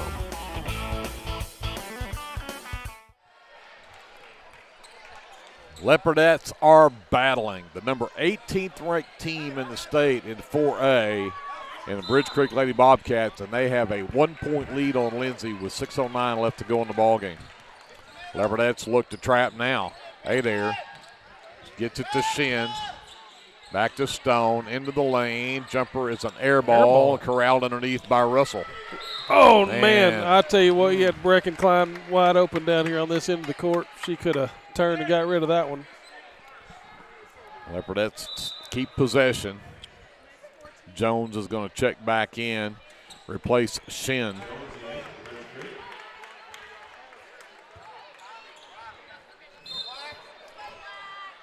So Byron will bring it up. Now she'll actually give it across the line for Russell. Russell works across the top of the key. Abby right wing to the high post. Addie turns around, stops, sends it out into the corner to Byron. Back into Addie. Got around her girl. The reverse layup won't go. And rebound tipped around into the hands of Hernandez Davis. Here she comes the other way. Out into the right corner. 3-ball. Skips out. No good for Stone. Russell with the rebound. Her 7th. Left corner Klein. Pass is tipped. Stolen away by Adair. And then Adair gets the run-out layup at the other end. That's what we can't have. Timeout, Bridge Creek, as they now have a 3-point lead at 29-26.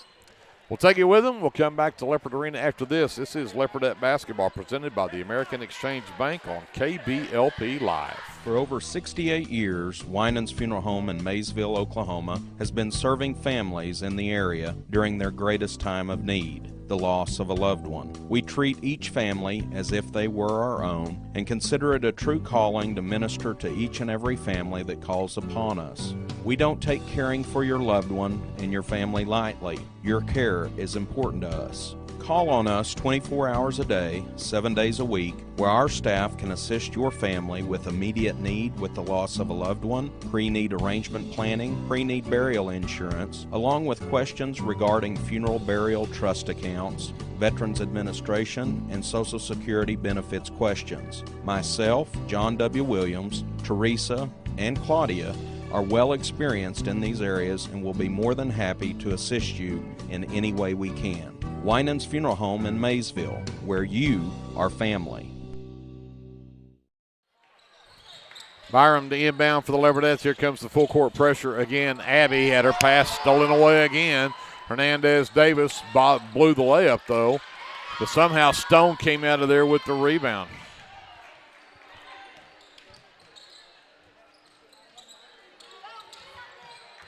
Adair on the handle, goes back to the right. Baseline, floater won't go, but Russell commits the foul. Briley's just first personal and only the second team foul, but it's going to put Adair at the line, her first trip to the free throw line tonight.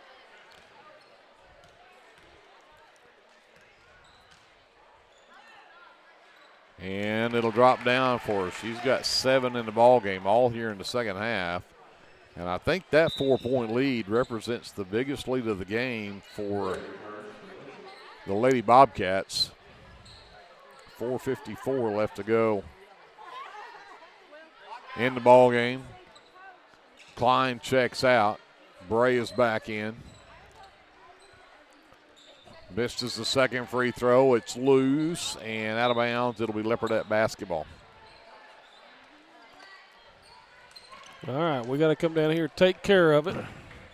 Quit turning the ball over will be good. Bray trapped. Nearly lost it and did lose it. It's still on the floor. Byron manages to get it up for the Leopardettes. Abby and Byram is hurt. They're going to call a timeout to help Kylie. I think they're going to make her come out for a minute. Great hustle from her on the floor to get that ball back on the other end, and that'll get Brecken in the game. Hope Kylie's all right. Looks like she will be.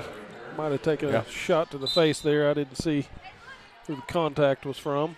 Russell in the backcourt will bring it across. Left side for Bray, into the left corner, Abby. Back to Bray, left wing. Dribbles up, Jones cuts her off. I'll take care of the Knocked basketball. the ball loose, but got it back. Russell, back to Bray. Abby, back to Bray. Inside Addy, double teamed, out to Abby. 3 ball on the way, it's an air ball. Stone, the backside rebound. And here comes Adair with 4:10 left in the ball game, and Bridge Creek with a 4-point lead. Hernandez Davis, left wing. Goes to go back door on Russell. Takes her all the way to the baseline. Tough shot. Partially blocked by Russell, I believe. And the backside rebound pulled down by Gracie Bray. Bray's baseball pass to Addy. Knocked out by Hernandez Davis. 4 points. Bridge Creek lead. 3:48 left in the ball game. But Leopardettes with the basketball. Russell will get it back over to Bray on the right wing. Back to Russell between the circles. Left side, Klein. 3 on the way. It's short, and it'll go out of bounds. And they say last touched by Lady Bobcats. Klein on the baseline to bring it in. Still looking, still looking. And 5 seconds, yeah. 25 turnovers on the Leopardettes. Here comes Bridge Creek with Adair across the timeline on the handle. Go to a double high post, picks up her dribble, now gets it away to Jones. Drives down, leaves it for Greenan in the corner. Back to Stone, left wing. Back out into the left corner. They try to go inside, ball's loose, and Jones gets knocked to the floor by Bray, and I think they'll pick this on Gracie. Her second will be the 3rd team foul. Down to 3:16 left in the ball game. Still just a 4-point game with Bridge Creek with the basketball and the lead. Greenan back up top. Adair fires the 3. It's short and a long rebound knocked out of bounds by Jada Jones. It'll be Leopardette basketball. So Brady inbounds, gets it to Klein. And Stone. A cheap one there. Her 3rd, but that'll be the 5th team foul. All right, on the Lady Bobcats, so Klein goes to the line. Maybe we can climb back ahead with free throws here. 3:03 left in the game for the Leopardettes to be in the bonus. Leopardettes have just 3 team fouls so far. Klein at the line to shoot 2. Knocks down the first one. Pulls the Leopardettes within a possession at 30-27. And can't get the second one to go. Stone with the rebound.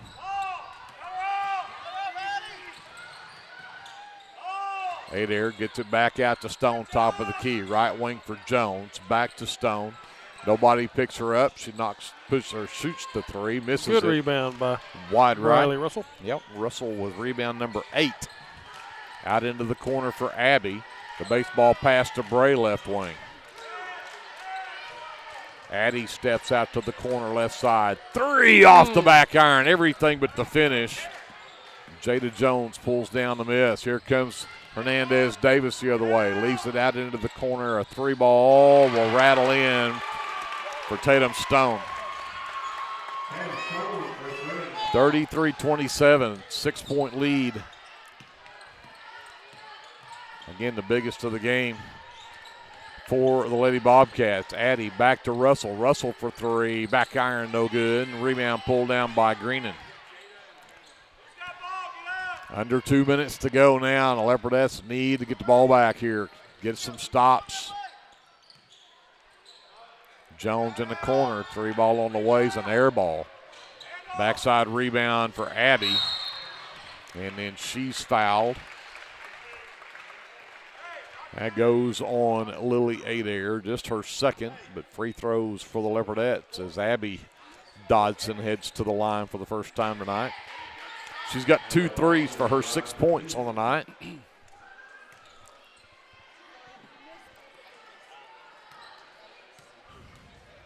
Abby readies for the first one, and it is up and good.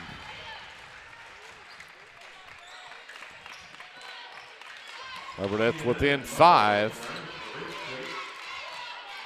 See if Abby can go 2 for 2. This is the 6th free throw from the Leopardettes in this quarter, and they're so far are just 3 for 6, and it'll stay that way. But the rebound on the floor and tied up. Leopardettes get the timeout called. So get to keep that possession arrow. 1:40 left. Full timeout. We'll take it with them. We'll come back to Leopard Arena after this. This is live coverage of Leopardette basketball presented by the American Exchange Bank on KBLP Live. If you need local trash pickup with quality service at a fair price, call Red Dirt Waste Services today at 580-432-5697. Red Dirt Waste Services is locally owned and operated, offering household, residential, and light commercial trash pickup in Lindsay and surrounding areas, including Ellick, Bradley, Bray Doyle, Cox City, Elmore City, and Foster. Red Dirt Waste Services does household cleanouts too, and they offer 96-gallon poly carts and dumpsters. Bagged, loose, or heavy items, doesn't matter, they'll come get it. Red Dirt Waste Services even offers valet service, so you don't even have to take your trash to the curb. Schedule your weekly pickup today by calling 580-432-5697. Stop paying more than you have to for quality, dependable, and locally owned trash pickup. Call Red Dirt Waste Services at 580-432-5697. That's 580-432-5697. We've got 1:40 left to go in this one, and the Leopardettes battling hard against a top 20 ranked 4A team. 33-28, Leopardettes trail by 5, but they have the ball under their basket coming out of the timeout. Klein will trigger. Got it to Russell. Out to Bray. 3-pointer on the way. Everything but go down, and a battle underneath for the rebound, and they're going to say Shin was the last to touch it. Leopardettes get to keep it again. We got a break there. Klein's going to try it again. This time they lob it out to Russell on the right wing. She'll bring it up top, send it over to the left wing. Klein into the left corner. Abby back to Klein. 3-ball on the way. Still can't get a 3 to go. Man, they've all looked good. Loose. Bray forced the turnover. Abby took a shot to the knee. She's down. She and Hernandez Davis collided, and Abby immediately grabbed her left knee and went down. Oh, man, we don't need a. We can't lose another starter. Down. Hopefully that's something she can walk off here in just a minute. I hope it's just a knee on knee and not an actual injury. I mean, I think she just bumped knees. I think with that's Hernandez the case Davis. too. It didn't look like anything gave out on her like Marisol's the other night, unfortunately. Yeah. She will get up and walk it off. That is a great sign. Glad to see her do that. That'll get. Yeah, I can see the mark from here as she's walking off. That was a brutal knee on hit. knee, as JD said, like walking into ball hitch on a truck. Addie Dodson back in the game to replace her as Klein will bring it in on the baseline. Again to Russell on the right wing around the Addie screen. Back out to Klein between the circles. 1:10 left in the ball game. Russell for three, no. Rebound tipped and into the hands of Shin. Here comes Adair the other way. They'll trap. Got it over to Hernandez-Davis into the corner for Greenan. Merle back out to Hernandez-Davis. Back to Merle. And they will foul Merle with 53 seconds left. And that's just number 4 as Russell picks up her second personal. The Bobcats went to their version of the X package, trying to burn some clock. Merle gives it back to Adair, and Klein will foul her as she was headed to the rack. And that will put Adair at the line as Klein picks up just her second. Adair 1 for 2 her last trip at the line, has 7 points in the ball game. Trying to build on that 5-point lead, and she does. Take it back to 6. And she knocks that one down.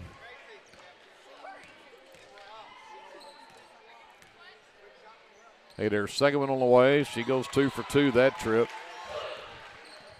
Back to a 7-point ball game with 50 seconds left. Byram races up the sideline, gets it away into the corner. Klein for three is good. Timeout, Lindsay. Klein's third three of the night. She's got 11 in the ball game. 35-31, 4-point game, 41 seconds left. More than enough time here. We'll take a timeout. We'll come back right after this. This is Leopardette Basketball presented by the American Exchange Bank on KBLP Live. United Methodist Church is a community of believers in Jesus Christ who gather together to live their lives devoted to God and being connected with our neighbors through a shared faith and biblical foundation. We'd love to invite you for our Sunday worship. Services are 10:55 a.m. to 12 p.m. Come see us at 114 West Chickasaw Street, right here in Lindsay, Oklahoma. Attention, Lindsay. Design It has a brand new home at 306 South Main, and we can't wait for you to see it. Step into our fresh new space and check out our latest spirit designs to cheer on your favorite local school teams. Whether you're looking for custom apparel, spirit gear, or unique designs that show your school pride, Design It has you covered. Come celebrate our new location today at 306 South Main Street in Lindsay, because at Design It, school spirit starts here. 41 seconds left in the ball game. The Leopardettes trail by 4, 35-31. They'll come out with some full court pressure against the Lady Bobcats. See if they can get one back here. I tell you what, a steal in the basket, and this is a whole new ball game. You got that right. There's time to turn this thing around here if we can get some turnovers. And they get the travel. Shin shifted her pivot foot. Man, what a break right there. We've got to capitalize. Get a basket right here would be huge. Got it to the short corner for Byram. Nearly lost it. Back out to Bray. Three-pointer, back iron, no good. Murrow with the miss. And the foul from Bray, just her third, but that will put Murrow at the free throw line.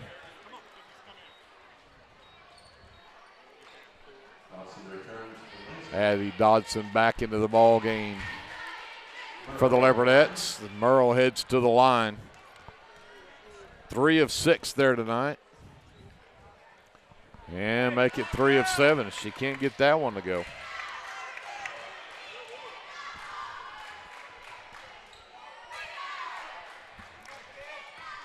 Still a 4-point lead, 32 seconds left. Still some time here, as Murrow will get that second one to go. Gives her 11 points for the game. 5-point lead, and then the steal from Murrow. She can't get it to go, but they will foul her to make her go back to the free throw line. Briley Russell picks up her third. And again, that's just hustle for Murrow. Yeah, for sure. She'll shoot 2 more. This is the front end, though.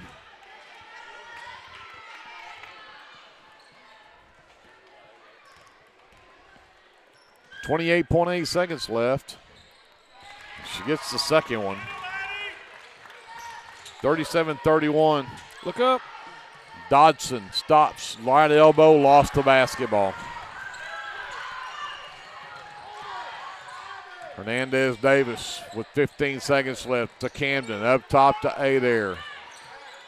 Tried a foul, can't get a foul call. Hernandez-Davis at the Adair, 7 seconds left, and Coach Russell says no foul. That's it. What a heroic effort from this Leopardette team.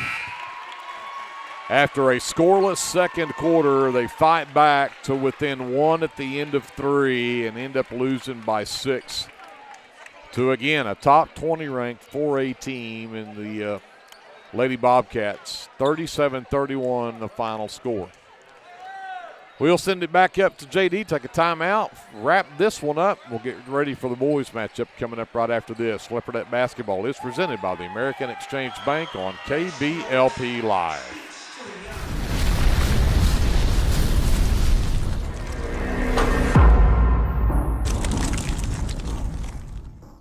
This is Paul Bean, pastor of Calvary Baptist Church, inviting you and your family to join us this Sunday for worship. Bible study classes begin at 9:30 a.m. and worship follows at 10:45 a.m. You're also invited to join us on Wednesday nights for our Wednesday night meal at 5:15 p.m. with classes following at 6 p.m. Come and join us and discover what God is doing at Calvary. We are located at 410 West Chickasaw. You can also visit us on the web at cbclindsay.com. Legacy Roofing is a family-owned and operated business that serves Lindsay, Oklahoma and surrounding areas. We specialize in getting your home back to its best, whether it be annual wear and tear or storm damage. We don't just fix roofs, we take care of your home. Legacy Roofing, family-owned, community-focused, and always here for you. Call us today for a free estimate at 405-756-8855 and let us protect your home with the care it deserves.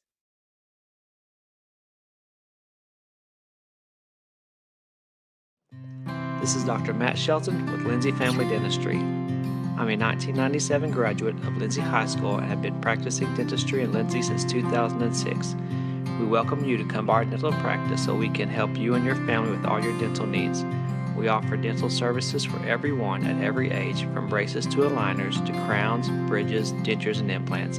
Give us a call today at 405-756-4093 or stop by at 102 Southwest 7th Street and let us give you the healthy, beautiful smile you've always dreamed of. Are you struggling to find a health insurance plan that fits your needs as well as your budget?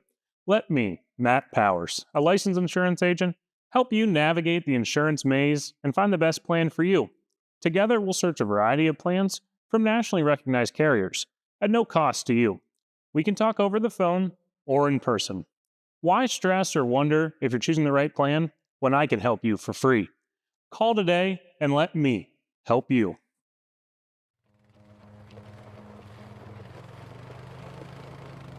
Looking for your next adventure? Head to Morris Motorsports in Chickasha. We carry top brands like Polaris, Can-Am, Kawasaki, and Honda. Plus, we offer a full-service and parts department. Whether it's ATVs, side-by-sides, motorcycles, or accessories, we've got what you're looking for. Visit morrismotorsports.com or give us a call at 405-224-6113. At Morris Motorsports, we don't just sell machines, we sell fun.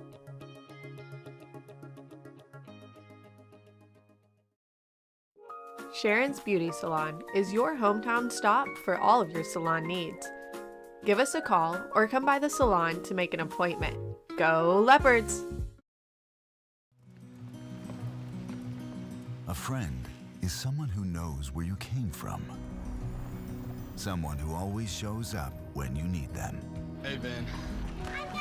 Someone who's there for the good times and the challenging ones. With comprehensive insurance policies backed by award-winning customer service, Shelter Insurance is committed to being there when you need us most. When the unexpected strikes, see Shelter Agent Caleb Smith in Lindsay.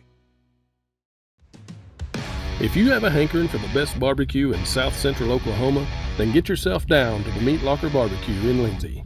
Every Monday, Thursday, and Friday, located just off of Highway 19, 106 Northwest 4th. At the Meat Locker, we work hard to bring you the most consistent, delicious, slow-smoked barbecue around at a price that won't break the bank. And don't forget, we cater too, and we'd love to do the cooking for your next event. So come see us or give us a call, 405-428-1198, and visit our new website at meatlockerbbqok.com for the latest Meat Locker merchandise. We're proud to sponsor this broadcast of Lindsay Leopard Athletics and want to wish all the students, faculty, and staff a successful year. Ready for the boys. Let's wrap up this girls matchup. 37-31. The Leopardettes, with a valiant effort against the Lady Bobcats, came up just 6 points short here in this one. Looking at the final numbers, one player in double figures for the Lady Bobcats. Mila Murrow finishes with 12 in the ball game. No field goals in the second half, had 9 at halftime, and was 3 of 6 from the charity stripe in the second half. It finishes with 12 in the ball game. Lily Adair had 9. All of those came in the second half. Tatum Stone was 7. Isabella Hernandez Davis finishes with 6 on the night. Jada Jones with 2. And Camden Greenan with 1 rounds out the scoring for the Lady Bobcats. I had them 11 of 18 from the free throw line. For the Leopardettes, one player in double figures, and that was Brecken Klein. She finishes with 11 points, 3 threes on the night. For Klein, finishes with 11. Kylie Byram finishes with 9. Abby Dodson had 2 threes, finished with 7 points in the ball game. And Addie Dodson finishes with 4. That rounds out all the scoring for the Leopardettes, who were 5 of 10 from the free throw line. The Leopardettes lose by 8 on the glass, 33-25. They were out-rebounded. And then 26 turnovers in the ball game for the Leopardettes, 17 for Bridge Creek. We'll go talk to Andrew. Yes, sir. Starting with the Bridge Creek girls team shooting from 2-point range, 10 of 35 for 29%. There were just 2 of 15 attempts from 3-point range for 13%. However, they were 11 out of 18 free throw attempts for a total of 61% there. Not bad. Overall, from the field, they go 12 of 50 for 24%. For the Leopardettes, from 2-point range, 2 of 14 attempts for 29%. They go 6 of 29, which is a lot of attempts from 3 for us. 6 of 29 for 21%. I'm tongue-tied. We go 5 of 10 from the free throw line for 50%. Overall, from the field, 10 of 43 attempts for 23%. Neither team, Greg, shooting very well tonight. The Leopards very much in the thing from start to finish. The difference in the game right there was that bad second quarter. If we had carried on as we did the other 3 quarters through the second, then we come out on top on this, I think. But again, not great shooting from either side except for some pretty decent free throw shooting. Really surprised. I shouldn't say I'm surprised, but wasn't expecting it to be such a tight game with a ranked 4A team coming in. But proud of what our girls did. They played pretty solid defense. Turnovers still not looking great, but, we got some things to build on. Absolutely. So the Leopardettes, again, will go to 5-8 on the season with the loss. Bridge Creek goes to 9-4. And the Leopardettes will be on the road in Davis Friday night. That's the next time we will see them. We'll step aside for a quick timeout. We'll come back and get you ready for the boys matchup right after this on KBLP Live. American Exchange Bank, right here in Lindsay, is a locally owned and operated community bank that believes in just that, you, a community of fellow leopards. We love our customers. We feel very grateful for each one. So if you are looking for a safe place to put your money, need help achieving that next dream project, or are simply looking for a different banking experience, give us a call at 405-756-3101. We look forward to serving you each day. Member FDIC and Equal Housing Lender. So we get you ready for the boys matchup, and we'll start by showing you the student section. ESPN was in the student section Saturday night for the finals. But all 3 of the coaches in that finals game had on the orange bow ties and white shirts. and it was the big game bow ties. Well, the student section said, well, hey, if we all wear them, that just makes it that much better, right? You bet. So, well, I was a little bit worried whenever we came in here, knowing that this in itself is a big game against a tough opponent, 4A opponent. And our coaches were not in their big game bow ties, which I felt like maybe they should. But the student section coming through, they've got us covered. So we should be in fine shape. Yep. The Leopards come in 12-0 on the season, ranked number 7 in the state in Class 3A. Bridge Creek comes in 8-3. They're ranked number 18 in the state in 4A. And so we'll see if the Lindsay Leopards can keep that undefeated streak going. And, again, we're still putting the word out for all the historians, but so far the word I've got is I don't know that there's ever been a Leopard team that's gone 12-0 or better to start a game. Yeah, certainly not within recent memory.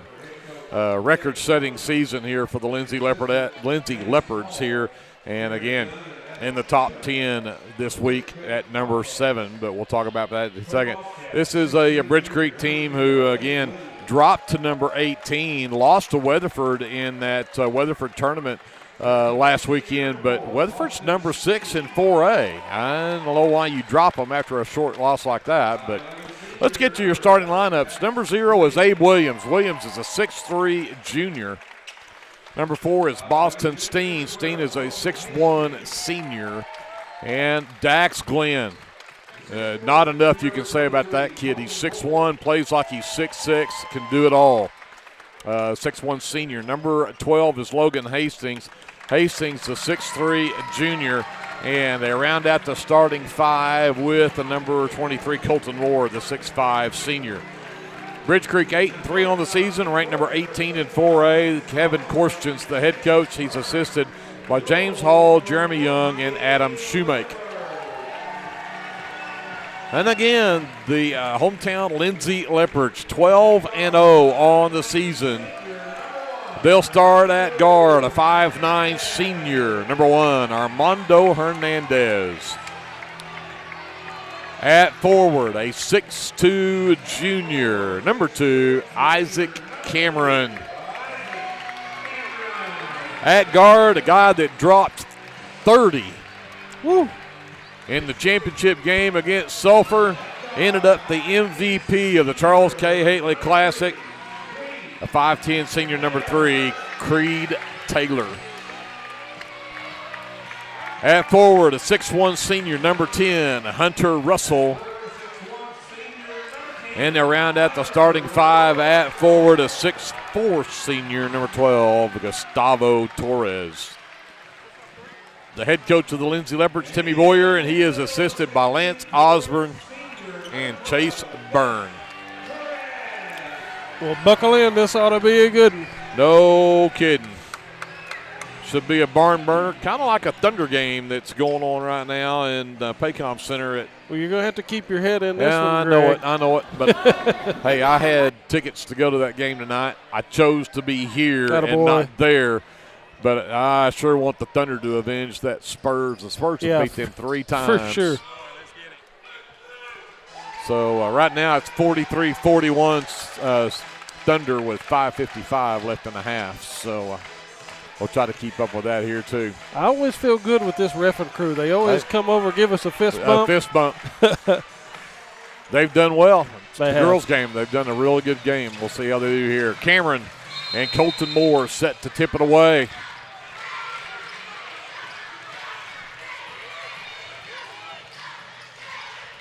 And Moore will control it into the backcourt. And here comes Boston Steen on the handle, picked up by Taylor at the top of the key. Back around, Glenn gets it on the right wing. Hernandez stays right with him. Goes to the right elbow to Williams. The turnaround jumper is short. Great block out. Hunter Russell comes away with the rebound. Glenn will pick up Hernandez as he gets across the timeline. The dribble handoff to Cameron. Between the circles, Torres to Russell. Cameron, low post, left side, spin move. Got the man in the air. Can't get the shot to go, but he'll get a couple of free throws out of it. Good, strong move. Isaac Cameron not backing down from nothing down there. He was bound and determined to get to the rim. Logan Hastings picks up his first team foul, and Cameron at the line to shoot 2. Dips, shoots, knocks it down, and the Leopards take an early 1-0 lead.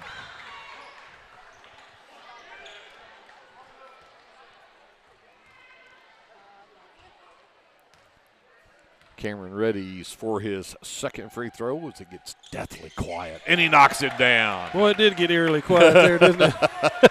2-0 Leopards. Quickly the other way, Glenn left side. Go down underneath the Moore. Moore tries to take Cameron baseline. Can't get there with the double team from Torres, but they get it all the way to the right side, and Steen knocks down the 3. 3-2. And oh, no. Pass tipped and knocked out of bounds off the Leopards, and they'll commit the turnover against the full court press. The Leopards very good on turnovers in that last ball game against Sulphur. Just 8, if I recall. You're right. We're going to need that tonight. Steen. Heat check, can't get that one to drop. Torres. Maybe a foul on Williams. Yeah, Abe Williams up over his back. First on him, the second team foul. So Leopards will the ball. Again, we'll go face this full court trap. Hernandez gets it across to Taylor. Goes back to Hernandez across the timeline. Here comes the trap against him. The baseball pass to Taylor, right corner, turned down to 3, got in the lane, sends it out to Cameron. Cameron's 3 left wing is short, and he tracks down the miss, though. Out to Taylor, around the Torres screen, 3 straight away doesn't drop, and Williams will pull down that miss. In transition, layup from Williams doesn't go, and Taylor comes away with a rebound. He pushes it fast up the left side against Glenn. Oh, got around Glenn and missed the layup. Williams the other way. Steen in the lane. He got a push from behind as Russell was just trying to catch up, and Russell picks up his first, team's first. As Hastings will check out, number 21. I should have asked. I was offered the picture of their roster. I don't have a 21. Moore misses the bunny in the lane, though, and Torres comes down with a miss. Yes. Left side, Cameron. Up top, Russell. Right wing. Got the back cut. Great and job. The easy one, Hernandez to Cameron for the basket. And the Leopards are up 4-3. Glenn trying to get away from Hernandez, goes back up top to the 221. Williams goes baseline, cut off by Torres. Retreats and comes back out to Steen. They'll reset. Steen back over to 21. To the high post, Moore, 3 ball on the way. Back iron no good. Williams up over the back again. This time he put back won't go, and he'll get whistled for the second time up over the back. That'll be his second and the team's third. So looking at the book, Greg, they've got Moore as number 21 in the book. So 21 is Keaton Morrow. Okay, the book has 23 as Morrow, 21 as Moore. Okay. So I'll have to correct that here momentarily. Torres spins on the baseline, steps through, missed a shot, got his own miss, and then lost it. So if that's the case, 23 is, well, I'm not sure I buy that. Yeah. 23 is taller than Torres, and Morrow is listed at 6'1". So, but sub in for the Leopards. We'll get it cleared up here in a moment as Crew Flood checks in. Hunter Russell just picked up his second team foul. There is Colton Moore. I'm going to stick with that being Moore for now with the basket. Makes it 5-4, Bridge Creek by 1. Hernandez back over to Flood on the right wing. Out between the circles, Cameron. Taylor drives it in, left it for Torres. Torres can't get it to go. Grabbed the miss, however. The behind-the-back pass, And Taylor got the flyby and put in. All right, so Taylor with the basket. We'll take a timeout. We'll come back right after this. Leopard basketball presented by the American Exchange Bank on KBLP Live. For all your construction needs, give Brad Taylor a call with B&S Construction at 1-405-428-0039. B&S Construction specializes in concrete pads, sidewalks, and metal buildings of all sizes. Call Brad today for a free estimate. The crew at B&S Construction would like to wish the Leopards a safe and successful season. Go Lindsay!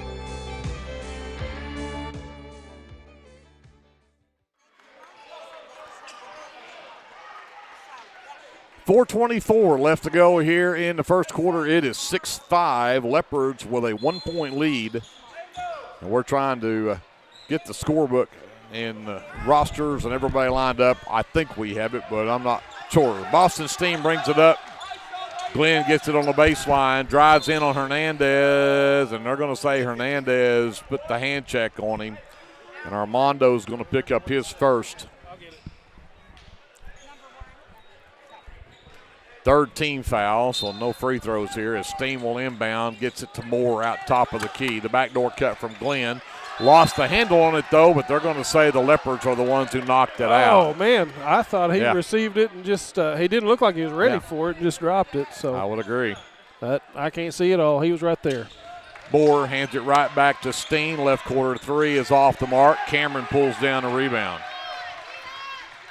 Hernandez will work on Glenn up the floor. Taylor comes to get it. Works around the Torres screen. He's picked up by number 5. That's Landon Smith who checked in. Cameron steps out left wing. Cameron goes to work. Goes inside. Got his man in the air. Didn't get the foul and couldn't get the shot to go either. Morrow pulls down the miss. Smith across to Moore. He blew the layup. Torres with the rebound. Here comes Taylor the other way. Takes Steen. Dumps it down into Hernandez off the cut in the basket. 8-5. Leopards by 3. 3:10 left to go here in the first quarter. Steen brings it the other way. Works it across the left side behind the screen from Morrow. Pass is tipped. Moore comes up with it on the baseline. Sends it back out, work it all the way back around. Glenn's first shot of the night is short. Rebound Flood. Quickly the other way. Sends it up top for Torres. He'll give it up to Hernandez. He'll set the offense. Works around the screen from Torres. Got it back to Torres. Missed the shot. Got it back. And, lost it. Here comes, and Treed Taylor stole it right back. They can hang on to it. Man. 2:25 left. Leopards with the ball and a 3-point lead. And there's a steal trying to get it to Cameron, and Cameron against Steen, and Steen lays it in. 8-7, Leopards by 1. And again, full court pressure here. Send it over to Flood. Got it back to Taylor. Back to Flood across the timeline. He races all the way down. Throw the contact. No whistles, but Cameron gets fouled as he pulled it down and went back up with it. That foul called on Morrow. 4th team foul, and Morrow's first. Cameron right back to the free throw line. He's the only one that shot any free throws tonight. He shot the first 2 of the game to start the game, but he's got now that one as well. 9-7, Leopards by 2 as Flood checks out. Torres checks out. Number 23, Tug Fott, the 6'2 senior, checks in. Actually, Flood's going to stay in. Fott will battle against Colton Moore inside. Cameron steps up for a second free throw attempt. And he stays perfect at the line, 4 for 4. 10-7. Leopards a 3-point lead, 1:50 to go here in the first. Steen on the handle, Glenn right wing. Back up top between the circles for Hastings. Left side, Smith, back to Hastings. Trying to get it to Moore inside, or keep him covered up. Back up top, Hastings. Looks to penetrate, can't get around Cameron. Glenn gets it back. Now Moore gets it low post right side. Thought pushes him all the way into the basket. And again, Moore, that's the third or fourth point-blank shot that he's missed. Yeah, third miss there. Leopards kind of suffering the same fate so far in this game, just a little strong under the bucket. Hernandez tries to get around Glenn. He does, lays it in, and gets the and one. Plenty of touch on that one right there. Great job by Armando. The basket. The foul goes on Glenn, his first, 5th team foul. So the Leopards for the final 111 are into bonus.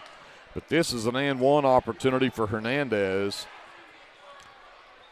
Gave the Leopards a 5-point lead. The free throw makes it 6. It's 13-7 Leopards.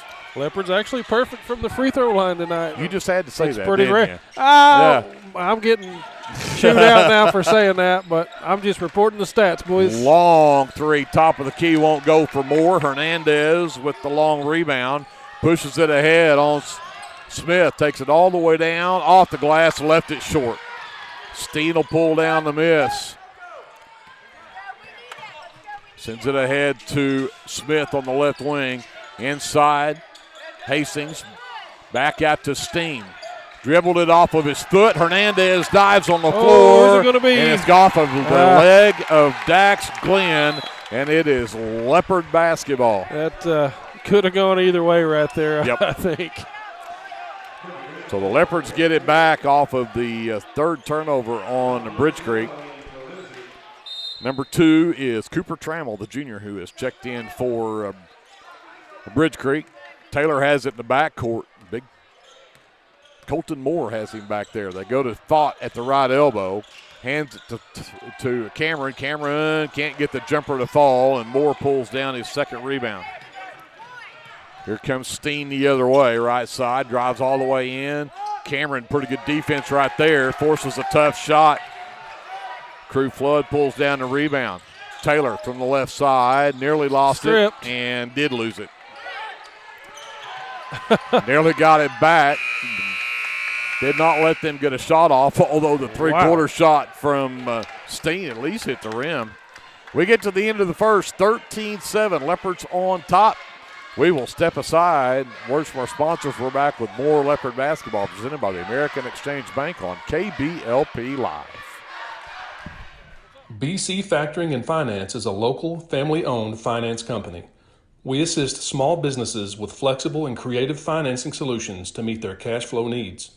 Call us to discuss ways we can help free up your time to focus on building your business. Visit us online at bcfactoring.com or give us a call at 405-259-2104. Go, Lindsay!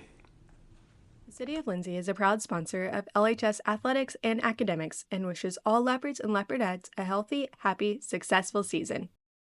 Clements Insurance provides insurance coverage to best suit your needs.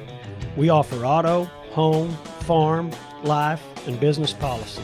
Come by 109 West Chickasaw or call 405-756-2253. Clements Insurance is carrying on the tradition to satisfy you. So come see me, Keith, or Beth. Go Lindsay. We'll get ready to start the second quarter. The Leopards have the basketball. Hernandez gets it in the backcourt from Cameron. Taylor will come bail him out, get it across the timeline. Cameron's down the lane. Euro step, lays it up and in. Smooth move. 8 points for Cameron, and the Leopards have an 8-point lead, their biggest of the game. Hastings drives, got it. Nice move on the baseline from Logan Hastings. 15-9, Leopard lead back down to 6. They trapped Taylor. Got it away to Hernandez, however, then threw it away. 5th turnover on the Leopards. Oh, that actually travel. Was travel, and they called it. Good. That is turnover number 4. So just to report and get everything straight, 23 is more like you had it. Okay. Number 21 is Morrow. So Perfect. They had it switched in the book.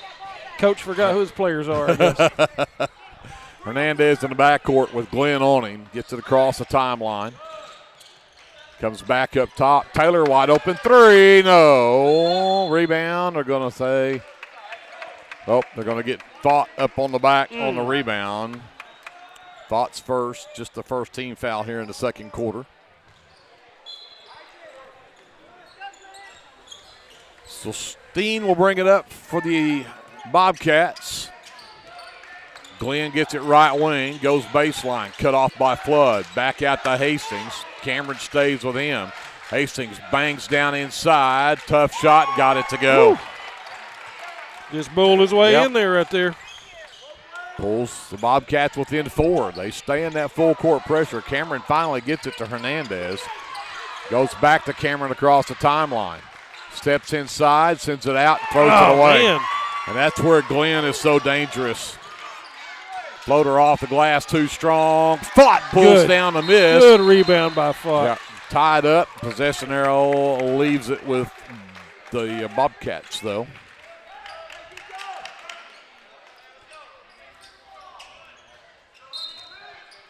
Steen the inbounds. Moore down underneath. Thought stays with him. He'll step in the lane. Said he traveled with it. Turnover number 5.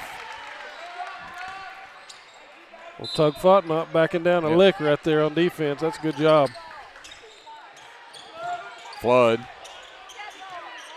Trap. And a kick ball from Glenn. Will give the ball back to the Leopards. I think we're going to have to figure out pretty quick that we can't throw it through number 11. Look at Glenn. I kid you not. I think he's listed at 6'1". I think he can two-hand, overhand slam it with the best of them.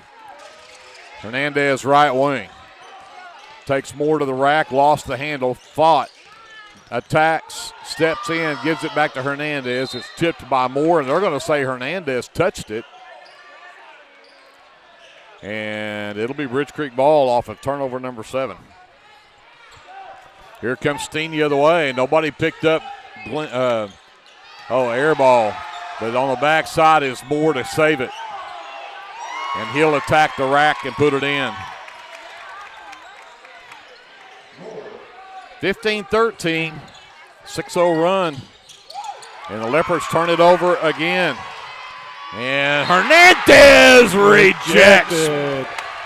Steen. Russell and Torres will check back in. Thought and Flood will check out. Tell you what, we're going to have to improve on our passing here if we're going to survive. No kidding. The lob in the lane. Glenn again. How did he get that? Again, he has got ups like you wouldn't believe, and he just fouled right there, and they didn't call it, but they're going to say Moore the last to touch it.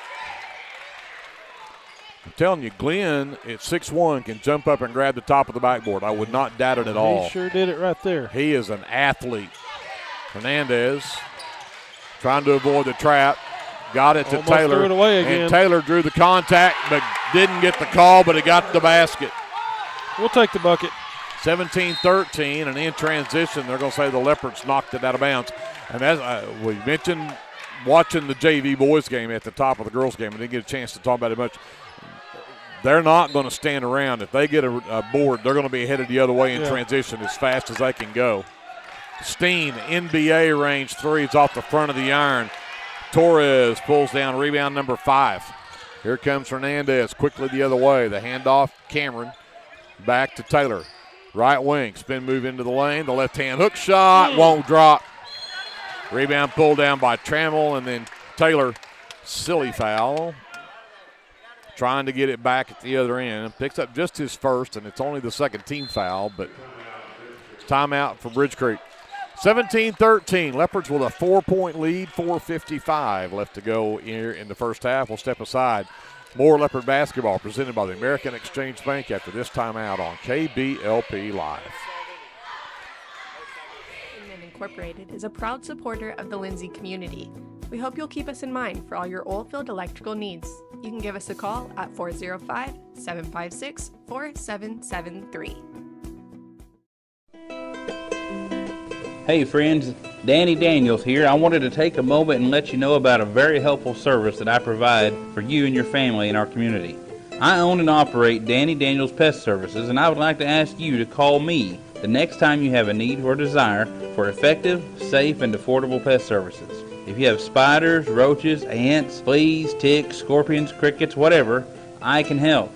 Give me a call at 405-428-3833. That's 405-428-3833. I'd be glad to help.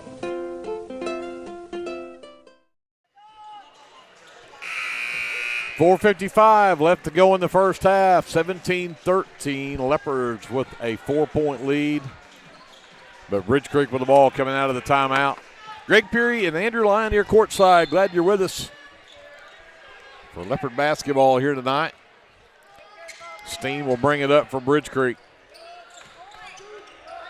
The backdoor cut from Glenn. He got around Cameron, missed the shot, and Hernandez pulled down the miss. Cameron races the other way. He'll send it out to Hernandez, set up the offense. Sends it over to Cameron. Comes back to Torres at the high post. The backdoor cut from Taylor underneath. Back out to Hernandez. Short corner jumper is up and good. Two-pointer. Leopards back up by 6. Quickly the other way. They go underneath to Hastings. Across the lane. Moore double hopped, missed a shot again, and Torres pulls down a miss. And there was no need for that. He could have just caught it and went straight up, and he's clean. Russell gets across the timeline, has Trammell on him. The dribble handoff for Cameron, stolen by Hastings. And then Hastings blew the layup, but he had Colton Moore following him down the floor to get the rebound and the putback. Turnovers killing the Leopards. That's number 9. Here comes Russell across the timeline. The trap comes, got it to Cameron. Hernandez left wing. Spin move, got Lots contact. of contact. Now call that on Steen, and that'll just be his first. Only the first team foul in the quarter. 19-15 Leopards, 3:33 left to go here in the first half. Hernandez on the baseline to inbounds. Torres got the contact and no whistle, but he got the basket. Back to a 6-point Leopard lead. That's his first field goal. It is. Moore stands with it right wing. Got it in the lane to Hastings. Turns around on Cameron. And I don't know why we can't get that call at the other end.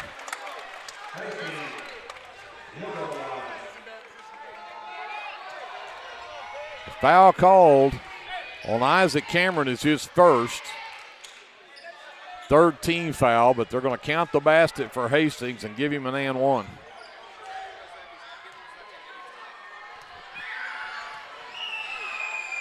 Free throw on the way, and it's good. First free throw of the night for Bridge Creek. Back to a 3-point game, 21-18. Smith returns for Bridge Creek. They stay in this 1-2-2 press. Taylor back across to Hernandez, steps through the double team, and then went back to Cameron, and Cameron wasn't there. 10 turnovers on the Leopards. Steen, right wing, gets away from Taylor. Baseline jumper won't go. Torres will get it for the Leopards. Taylor at the other end, 1-on-4, pulls it back out. The lob over the top. Cameron has to save it, but does. Good save. Torres trapped, threw it away. Here comes Hastings the other way, and jump ball, and Leopards have it. Tell you what, the passing from the Leopards tonight has not been very good. If you look at this and look and say, hey, we're up by 3 with 2:37 left in the ball game, and look, we've got 11 turnovers. Imagine where we would be if we hadn't turned it over 11 times. Got it right. Taylor to Cameron at the free throw line. Travel and right he there, traveled I think. with it. Yep. 12 turnovers now on the Leopards. Sloppy look for the Leopards right here. Definitely not as tight as we played in the tournament over the weekend. So Steen will bring it up for the Bobcats with 2:20 left in the game.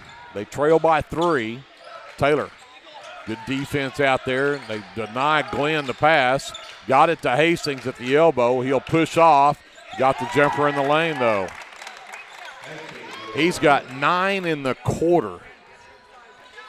21-20. Leopards with a 1-point lead.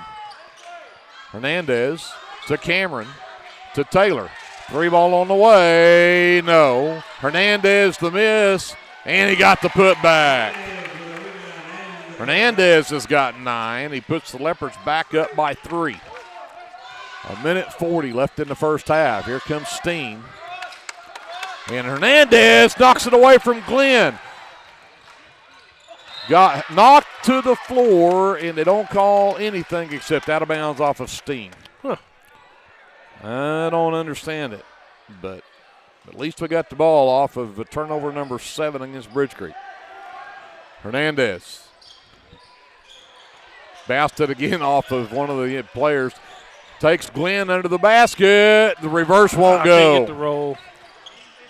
Glenn pulls down a rebound. Steen in the lane to Hastings. Jumper on the way. Back iron no good. Cameron with the rebound for the Leopards. Hernandez the other way with the Leopards the ball on a 3-point lead. 1:10 left. Cameron to Russell. Quickly to Hernandez. And again, they get the back screen and an easy one for Cameron. 25-20, Leopards by 5. Under a minute to go now. Steen to Glenn right wing. Got around Hernandez this time. Moore drives in and traveled with it. That's the 3rd or 4th time that Colton Moore's been called for a travel. 8 turnovers now on Bridge Creek. They're going to stay in that press. Hernandez back over to Taylor. Back to Hernandez. Back to Taylor. We're going to have a timeout called by Coach Boyer for the Leopards with 42 seconds left. See what we draw up here with a 5-point lead and 42 seconds left in the ball game. We'll keep it here for this one as the Leopards have way too many turnovers, 12 here in the first half. 8 in the first half for the Bobcats, but it's been kind of ugly for what we're used to seeing from the Leopards. Yeah, definitely. The defense from the Bobcats has been stellar. They're contesting every single pass, so you cannot make a lazy pass across this court on these guys. They'll go snatch it. They've all got a lot of pretty good hops, good quickness, definitely intense, and they're not going to give you anything easy. Leopards with the ball out of the timeout. They're going to try to trap Hernandez in the backcourt. They got it away. If Taylor can track it down, no, they turn it over again. Here comes Steen the other way. Takes Cameron to the rack. Clean Cameron block. blocks the shot. Got it to Torres. Ahead Taylor, right wing. Works on Smith. 20 seconds left. Going to back it out. Hernandez between the circles. Back out to Russell on the right wing. The back cut again. Cameron again. 27-20 Leopards, down to 3, down to 2. The turnaround from Steen is not there, and the Leopards with their biggest lead of the game at 7 at halftime. 27-20, Lindsay on top. We'll step aside, get our officially unofficial stats, and be back with your American Exchange Bank halftime show from Leopard Arena right after this on KBLP Live.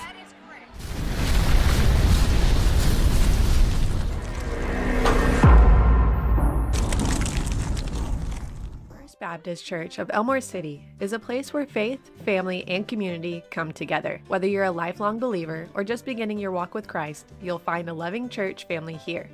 From Sunday services to Wednesday night fellowship, youth and children's ministries, and local missions, there's a place for everyone at First Baptist Church, Elmore City. Come as you are, we're saving you a seat. El Unico Taco Truck is ready to curb your hunger. The traveling taco truck has locations in Lindsay and Blanchard and is available for catering services. You can contact El Unico to book your next event at 405-760-0821. El Unico enjoys supporting all of our leopards with their Taco Tuesdays. Reach out to El Unico for your next event. For all your tax services, contact Grant and Katie Johnson, CPA. Grant and Katie are certified public accountants that provide full-service accounting, bookkeeping, payroll, and tax services. With 2 offices, one located at 600 Southeast 4th Street in Lindsay, Oklahoma, and another at 313 North Walnut in Pauls Valley, Grant and Katie are ready to meet your CPA needs. Give Grant or Katie a call at 405-238-2727 and set up your appointment today. Get your game day, or any day, off to a great start with Hot Mess Coffee at 213 South Main in Lindsay. Hot Mess Coffee Co. offers coffees, lattes, teas, and other tasty beverages, plus great food, too. Good luck to the Lindsay Leopards from Hot Mess Coffee Co. and Java House Realty at 213 South Main in Lindsay. Hey, Lindsay community. My name is Christian Torres, and I am the minister for the Lindsay Church of Christ. We would like to invite you to come and worship with us on Sundays at 10:45 a.m. and Wednesdays at 7 p.m. We're located at 1205 West Cherokee Street. Here at the Lindsay Church of Christ, you will find the truth of God's Word, spoken in love, and a group of people who love God and one another. Do you have a Bible question? Well, we have a Bible answer. Come and worship with us and be edified at the Lindsay Church of Christ. Lindsay Municipal Hospital is dedicated to providing quality service to our local community, and we're wishing our Leopards and Leopardettes a healthy and successful basketball season. Go Leopards! Hey Leopard fans, this is Nick Johnson from First Baptist Church Lindsay. At First Baptist Church, we are a family ministry and desire to faithfully proclaim the gospel in Lindsay and beyond. We would like to invite you to join us every Sunday for worship at 9 a.m. and Sunday school following at 10:15. Our Wednesday evening activities start with dinner at 5:50, and then we have Bible studies for children, youth, and adults starting at 6:30. First Baptist Church is proud to support the Lindsay Leopards, and we wish all of our student athletes a successful season. From all of us at First Baptist Church Lindsay, go Leopards!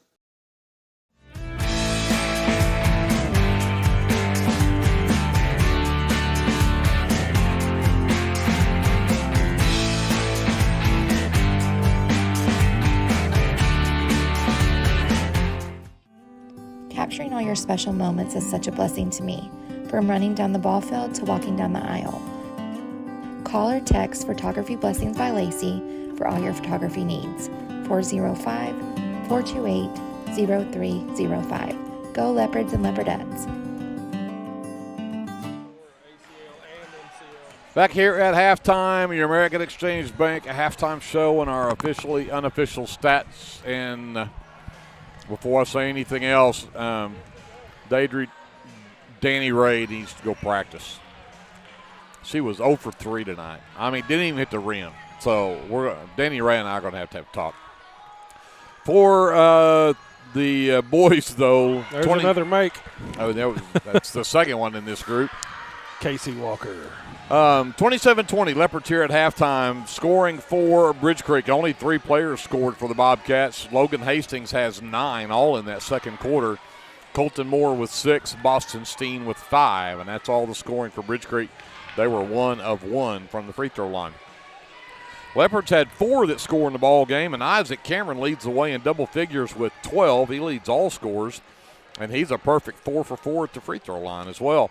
9 from Armando Hernandez. He's 1 for 1 at the line. Then 4 from Creed Taylor, 2 from Gus Torres.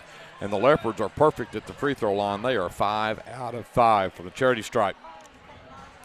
Leopards out-rebound Bridge Creek 21-11 in that first half. But the ugly number, 13 turnovers for the Leopards in the first half, but 8 for Bridge Creek. And with that, we'll go talk to Andrew and see what the shooting looked like. All right, starting with the Bridge Creek boys from 2-point range. They were 9 of 23 attempts for 39%.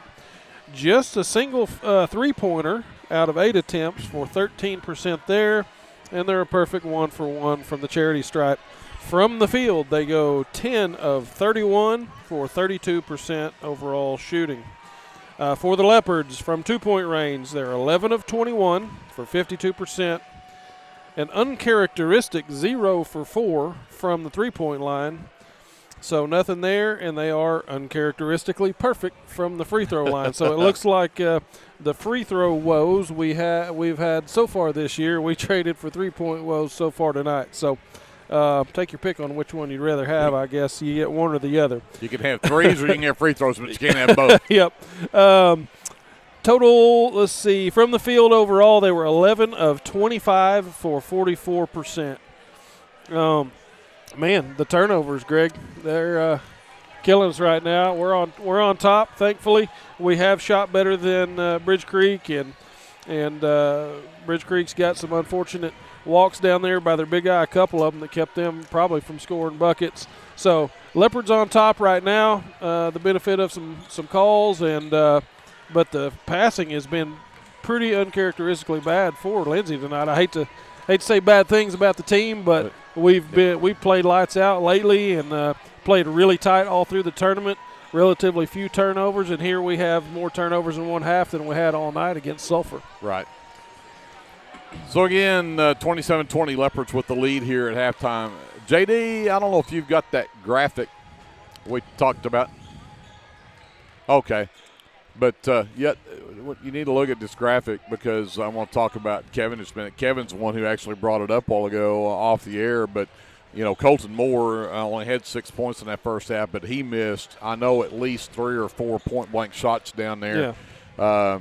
So you know he's going to start hitting those if he gets in that chance again. So the Leopards are going to have to do better down inside. Yeah, and we've kind of had the same deal early on there with Gus. He had 3 right under the bucket that were just too strong. I think Cameron had 1 or 2 that were easy buckets for them, just too strong. I think the emotions and the adrenaline pumping through the veins just causing some misses right there. But you are right. We got to expect and be prepared for Moore to probably get his. I've got him 3 for 8. Yeah, he'll get better. Bring all that up to say Kevin up there running the camera, and of course that graphic is AI generated by none other than Andrew Line himself, and everybody kind of has their own quirk in that, but I want to make sure we point out Kevin has his hoodie on because Kevin always has a hoodie on. And nobody ever gets to see Kevin. He's always off the air because he's running to the camera. So he's not ever seen. But that was a cool graphic. We had a lot of fun with some of the earlier iterations of that before we arrived at that one. But that was great work. You and Chat GPT did a great job. I appreciate that. I didn't have any I can't claim any of the artistic work there. I just told it what to do.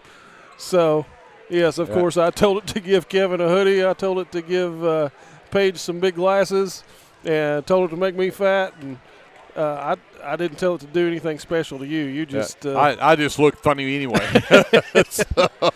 So does that mean we need to tell Daedry to work a little harder? Work a little harder to do something. Beautified? Yeah, there you go. Because I'm not sure there's anything that can help me, but. JD with the cool sunglasses was the icing. That was pretty nice. But again, here we are getting ready to start the third quarter. That has been your American Exchange Bank a halftime show and your officially unofficial stats. 27-20 Leopards at halftime, and it will be a Bridge Creek ball, looks like, to start the third quarter, and they will send Moore, Steen, Hastings, and Abe Williams is going to come back in. Abe went out with those 2 fouls early and did not come back in. He is a force underneath as well. So see what happens. You've got him, Moore, and Hastings, all 3 on the floor. Those guys have all been big inside. Yeah, for sure. I really felt like Hastings was playing a lot bigger than he is. Exactly. Down there on several of those drive.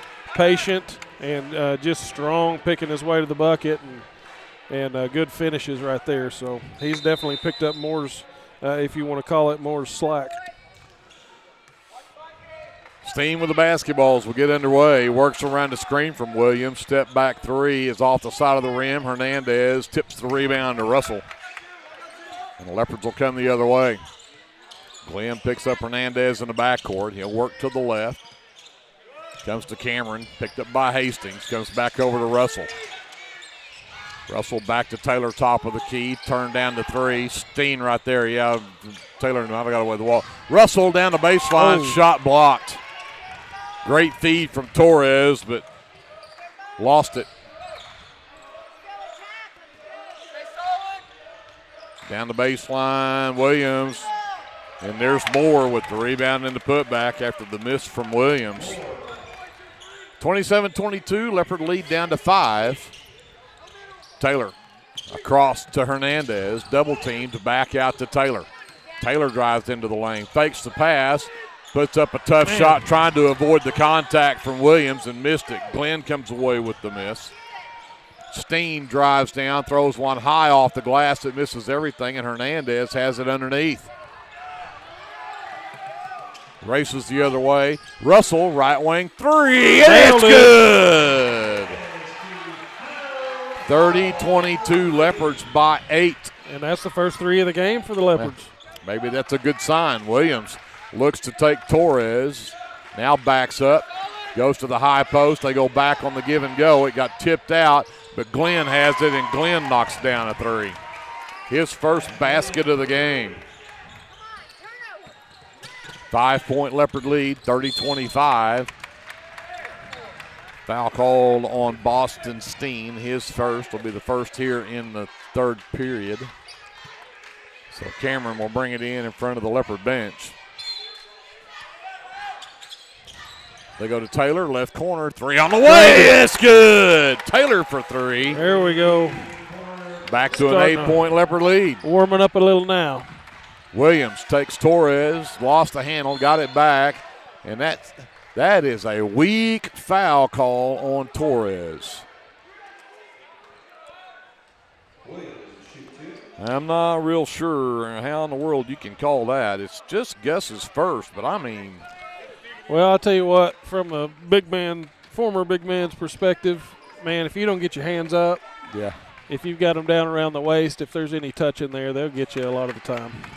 Labe Williams misses the front end of 2 free throws.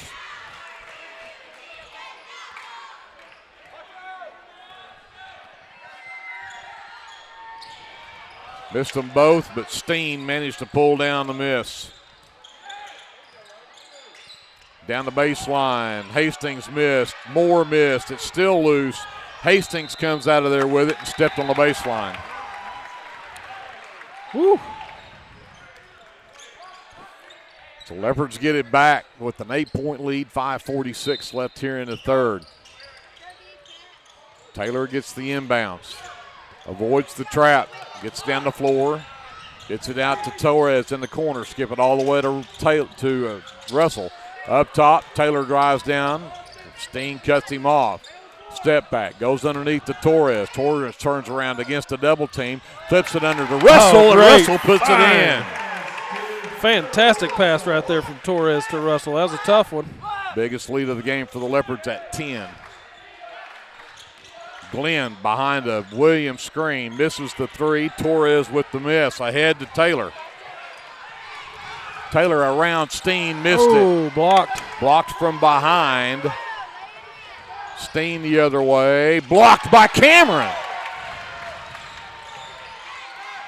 Torres across the line, no look down to Hernandez. Taylor got his man in the air. Drew tongue tapped again, and again we can't get a call. Rebound pulled down by Hastings. Man, that's tough right there. Moore's floater in the lane, no. Tipped, and they're going to say last touch by Torres. And Moore all over his back. Cannot get a whistle to go the way of the Leopards, but they still have a 10-point lead, 4:40 left. Steen for 3, right corner, no. Rebound ends up in the hands of Dax Glenn, though. 3 from Hastings won't go, and it'll end up out of bounds. Leopards get it back. 4:30 left in the third. Hernandez gets the inbounds. They'll clear out. Here comes Moore to trap. They'll get it to Cameron. Cameron across the timeline. Russell, 3 from the corner. Got it! 8 in the quarter for Russell. It's a 13-point Leopard lead. Timeout, Bridge Creek. 4:13 left to go here in the third, and Bridge Creek needs to talk about it. We'll take it with them and come back after this. This is Leopard Basketball presented by the American Exchange Bank on KBLP Live. At Rural Electric Cooperative, we're committed to providing electric power and opportunity to the many areas our members call home. That includes supporting youth programs that teach life skills and build character. With REC, you're more than a customer, you're a member owner. And that's why we're always working hard to provide you with the most dependable electric power possible. As a Touchstone Energy Cooperative, REC is dedicated to providing the best service possible and supporting the communities in our service area. Sooner Valve Repair in Lindsay would like to wish the Lindsay Leopards and Leopardettes all the best during this season. When in need of a valve repair, come by Sooner Valve Repair at 106 Southwest 9th Street in Lindsay, Oklahoma, or call 405-756-1599. Good luck, Leopards, from Sooner Valve Repair in Lindsay.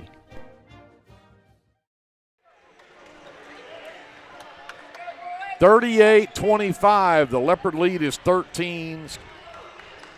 How about... I said 38. I wrote down 13, and because that's the lead, not the score. 38-25. 13-point Leopard lead. That's their biggest of the game. Hastings gets the inbounds, takes Russell baseline. Russell walks the ball loose. And again, I don't know what you call those at one end of the floor, but you don't call them at the other. Russell picks up the foul. It's his third personal, second team foul in the quarter. Moore lobs to Glenn on the wing. Glenn drives down, sends it to Williams in the corner for three. It's off the front of the iron. Russell will pull down the miss for the Leopards. Sends it across the way to Hernandez. He'll step up on the left wing, and now he'll reset top of the key. Russell comes to get it on the left side. They'll lob down to Torres. Torres goes inside. The move, and again, can't get the contact, but Torres gets the basket. Hey, if they ain't going to call it, you just keep going up strong, getting the buckets. 40-25. Leopards by 15. Another shot that won't draw. Torres, I'm going to start running out of room for him to write rebounds. That's his ninth. Russell turns down to three, gave it to Taylor. He'll knock it down. We are cooking with gas now. 43-25, Leopards by 18. This is a 13-0 run for the Leopards. I think we're going to get Torres here with a reach in. Gus is second, team's third. That'll get Keaton Morrow back in the ball game. Hastings will check out. And again, pretty ticky-tack compared to the contact that's happening here on the other end. Steen will inbound on the baseline. Williams cut off, step through, and Torres blocks the shot. Ahead Russell right wing. Taylor comes to get it. Three ball on the way, and it's good! Man.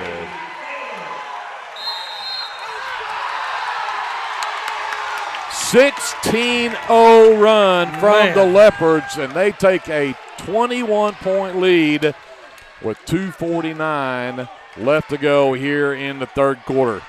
Timeout, Bridge Creek. We're back after this. This is Leopard Basketball presented by the American Exchange Bank on KBLP Live.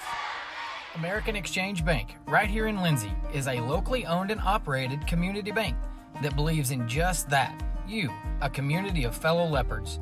We love our customers. We feel very grateful for each one. So if you are looking for a safe place to put your money, need help achieving that next dream project, or are simply looking for a different banking experience, give us a call at 405-756-3101. We look forward to serving you each day.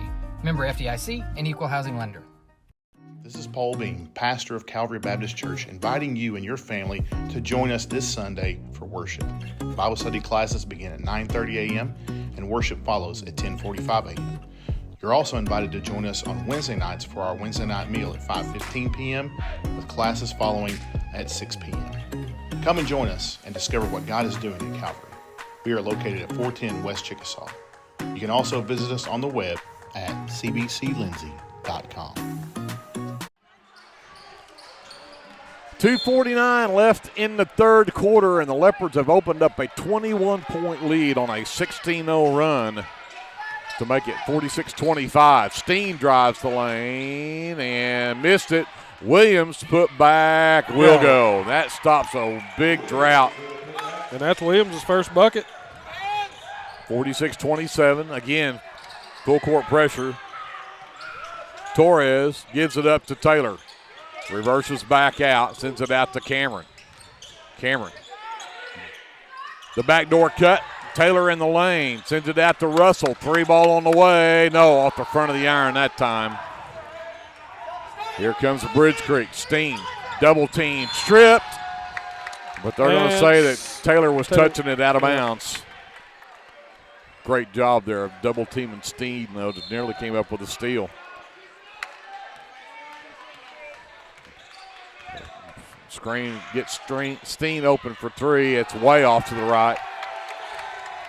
Rebound, Hunter Russell. Give up to Torres. They'll bring the trap. Torres across to Russell. Got fouled. Yep. Colton Moore, and that's just the first on Moore. It's only the second team foul.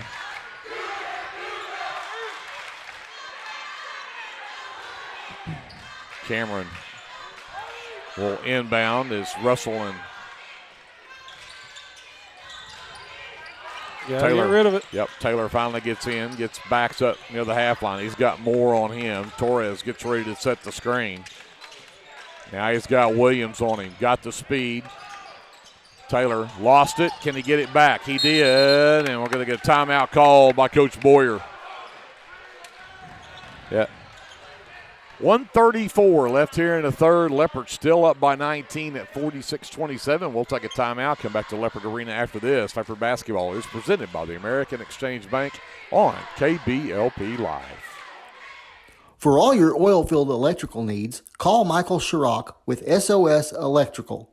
SOS is a family-owned business that specializes in oil-filled, industrial, and commercial electrical construction and maintenance. No job is too big. No job is too small. Give SOS a call at 1-405-428-1944 today. Good luck, Leopards.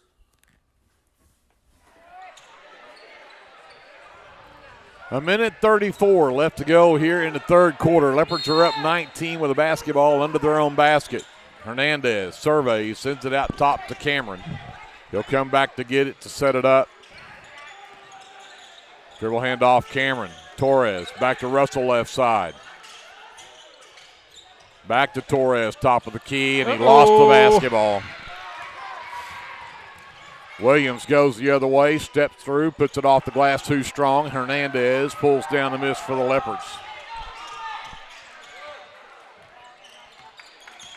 Glenn picks up Hernandez. Taylor, catch fire three, is off the back iron, no good. Russell has it. Flips it to Hernandez, goes back to Taylor. Taylor has it blocked by Moore, and Moore will come out of there with it. And ahead in transition, Landon Smith with his first basket. It's an easy one. And again, the turnovers can't have them. Hernandez ahead to Russell. Russell gets top of the key, picks it up, sends it out to Taylor, and he'll give it to Hernandez with 30 seconds left. Glenn picks him up, gives it back to Taylor behind the Torres screen. Down to 20 seconds. He'll back it up. He's got Williams on him. He gets around Williams easily. Now he'll pull it back out. Down under 10 now. Taylor all the way to the rack and lays it in. 48-29. Leopards by 19 at the end of three.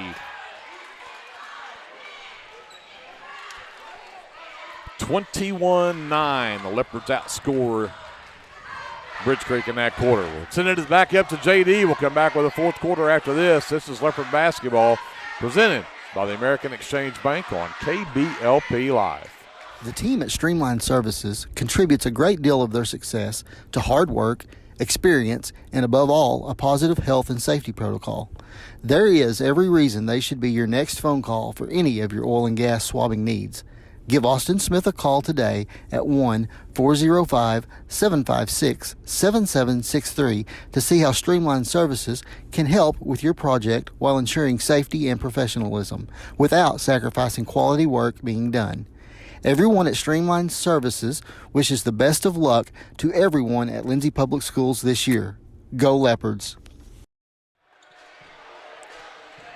48-29, Leopards with the 19-point lead as we start the fourth quarter, and they'll also have the ball. Hernandez, Taylor, Cameron, Torres, and who did I forget? Russell on the floor for the Leopards. Russell to inbounds. Sends it out in the direction of Taylor, and Cameron comes up with it, and he'll get a foul. Foul called on Keaton Morrow is his second. First foul of the quarter, and the Leopards will try it again. And the refs are reporting to us now. Reporting to us who had the foul. They're going to try to trap Hernandez in the backcourt. The baseball pass to Russell at the other end. Tried to get it to Cameron in the lane, and Abe Williams. And then Hernandez tried to return the favor at the other end, and close questions gets a foul call because he screamed at the official. Yeah, to be fair, I think Armando grabbed some risks, but yes, it did appear that he wasn't going to call a foul. The questions threw a fit. Yeah. His second, first in the quarter. Here comes Smith the other way, around the screen from Williams. Glenn, catch fire three, top of the key. It's off the front iron, and that's over the back on Morrow, but no whistle, but the Leopards do get the basketball. That's going to get Hastings into the ball game. Morrow will check out. Steen also returns and replaces Smith.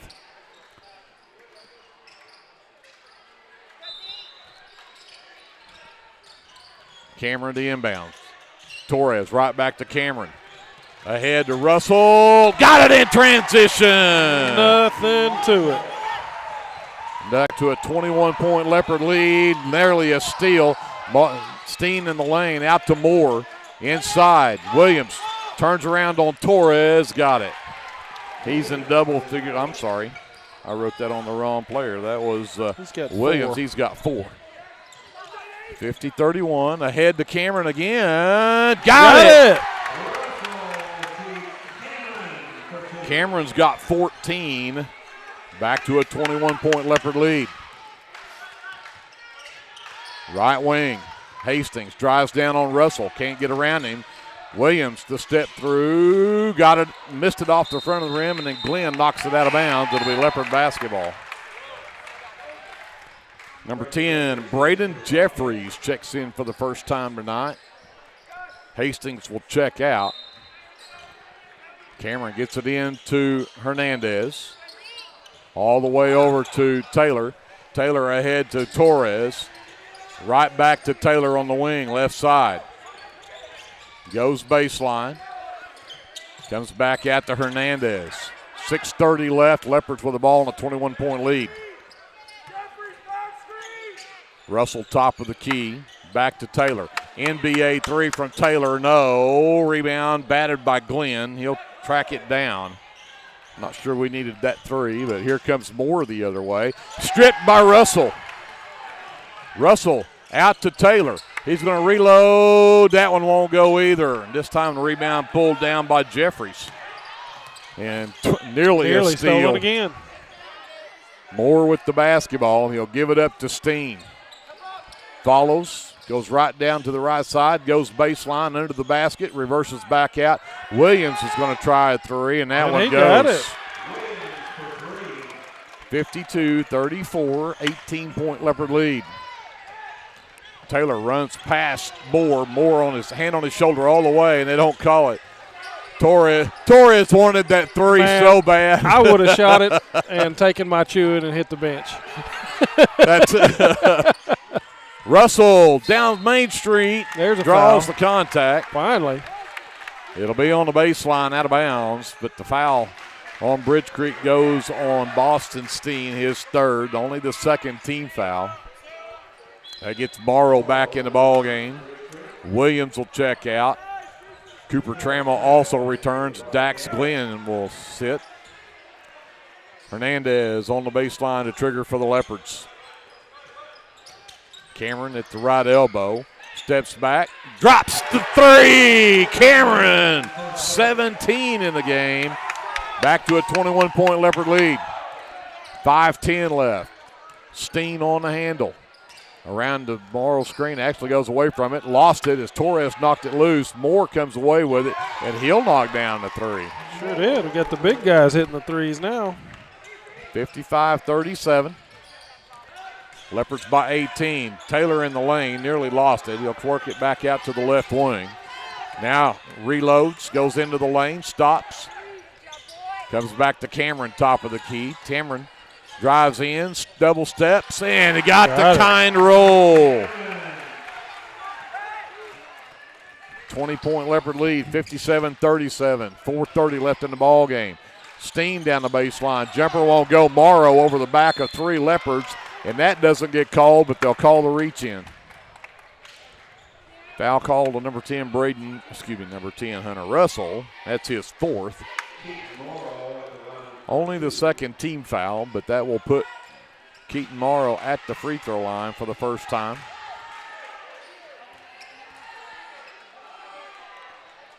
And he rolls in and rolls out.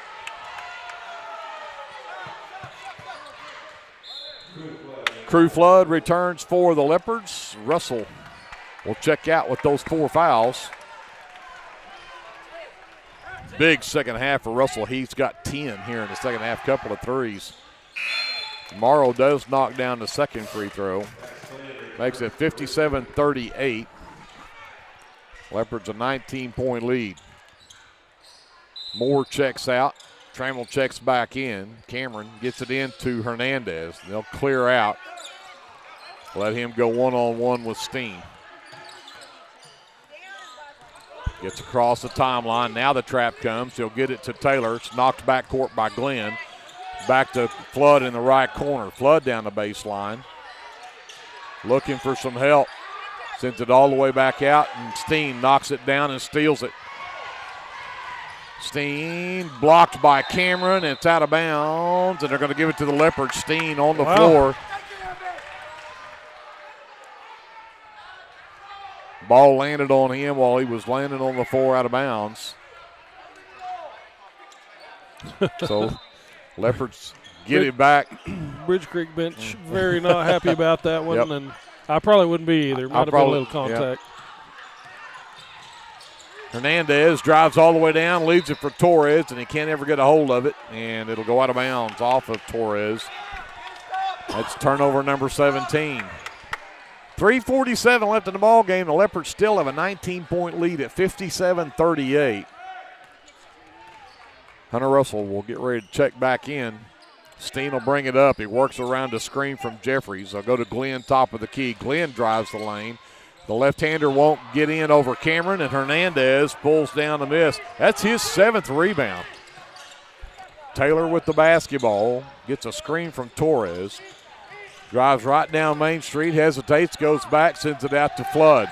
Flood all the way to Hernandez in the right corner. Inside to Torres.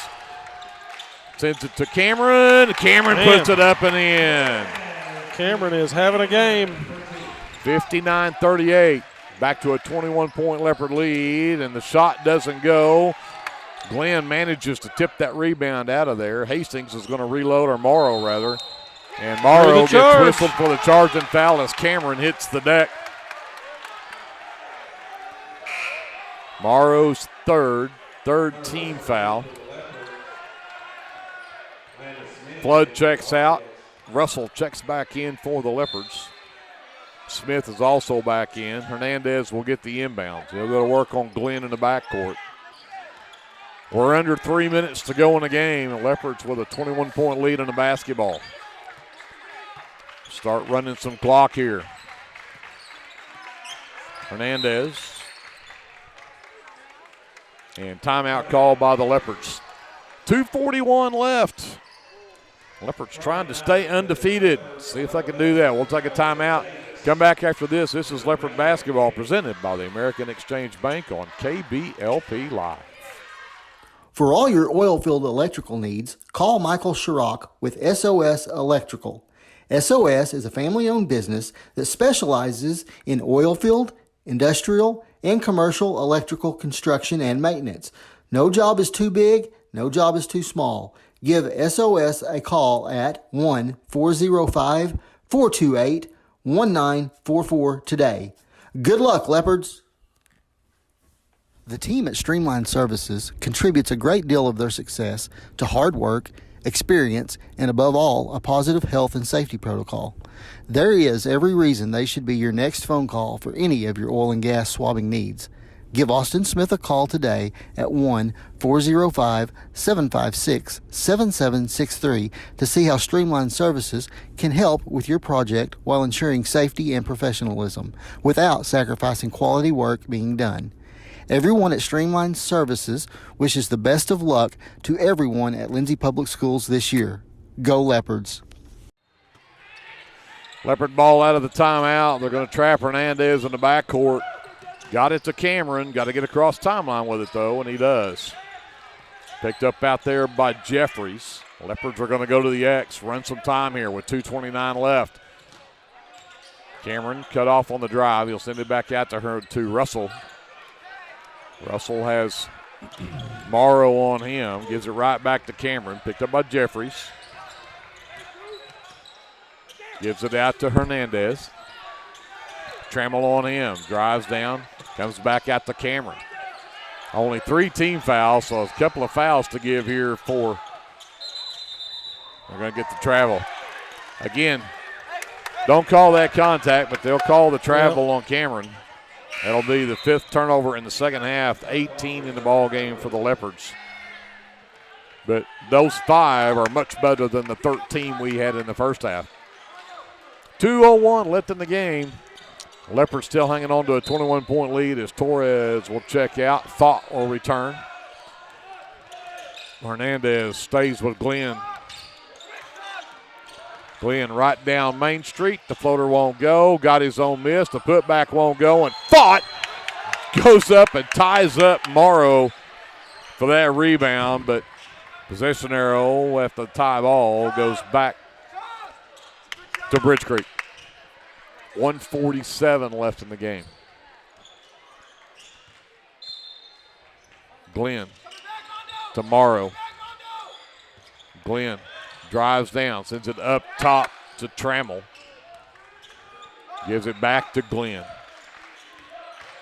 Glenn looks to go to work, gets into the lane. Floater is up and good for Dax Glenn. 59-40. Leopards 19-point lead. We've got 1:20 left in the game. Again, they're going to look to trap. Got it to Cameron. He's got Jeffries on him all the way across to Thought. Not sure that's who we want out there handling that basketball. I think we're in it. X, or at least we were, and that would put Tug in the middle. Yeah, they got Russell up there. And Hernandez drives all the way down, and they're going to say that he was stripped, and it's off of him out of bounds. And took a solid bump from Glenn right there.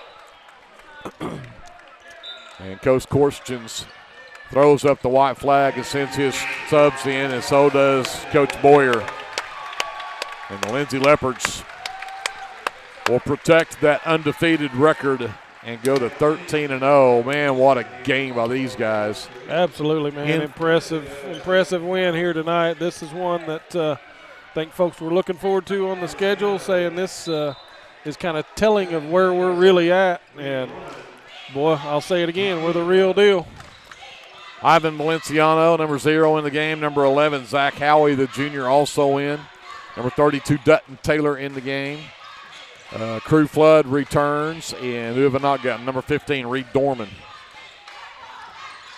For Bridge Creek in the lane that just took that shot, that was number 14, Isaiah Jennings, who knocks down the jumper. Makes it 59-42, 35 seconds left. Valenciano had to pass. Howie has it knocked loose, and Flood comes away with it. He will take it right at Jennings, but can't get it to go. Rebound pulled down by number 15. That is Brady Benson.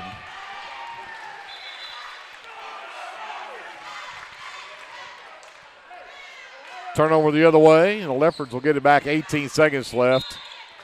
As Dorman will give it to Valenciano on the backcourt. He'll race past everybody, give it up to Flood. Flood picked up by number 1, Cragen Hastings. And now they'll look to come trap.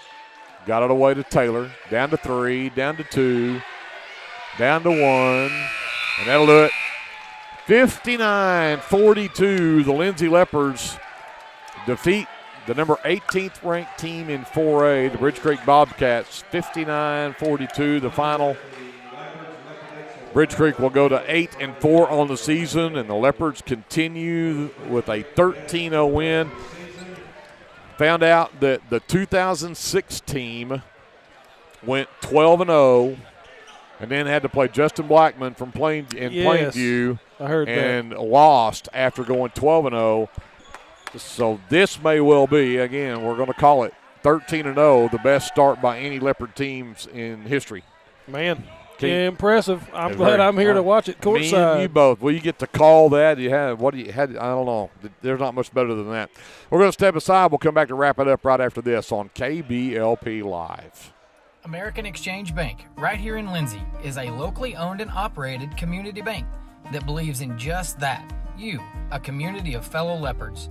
We love our customers. We feel very grateful for each one. So if you are looking for a safe place to put your money, need help achieving that next dream project, or are simply looking for a different banking experience, give us a call at 405-756-3101. We look forward to serving you each day. Member FDIC and Equal Housing Lender. Are you tired of doing laundry? Give Sunshine Suds a call and let them do it for you. Sunshine Suds will wash and fold your clothes, and they also offer dry cleaning. Sunshine Suds also does quilting and alterations. Load up that laundry basket and head to Sunshine Suds, located at 107 Southwest 2nd Street in Lindsay, Oklahoma, or give them a call at 405-756-2850. You a small business needing a little creative pick-me-up? Do you need to refresh your business cards or looking for a new logo? Is your business Facebook page still using photos from 2019? Tailored Creative Services offers services for logo design, business cards, photography, videography, and pretty much everything in between. Find me on Facebook at Tailored Creative Services, and let's talk about your next project. T&W Tire is a family-owned, full-service commercial tire company. As a leader in auto repair, T&W is more than just tires. Our highly qualified mechanics can get you back on the road no matter what you drive. We also specialize in serving the tire needs of commercial fleets, oil and gas, construction equipment, and a variety of industrial applications.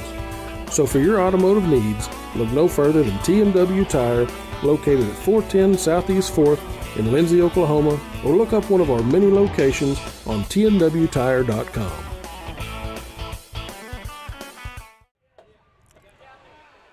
Back here at Leopard Arena, wrap up the boys' game, 59-42, the final score. The Leopards with a 17-point win, had a 21-point lead multiple times there in that second half, and finished with a 17-point win. Looking at the unofficial stats to wrap this one up.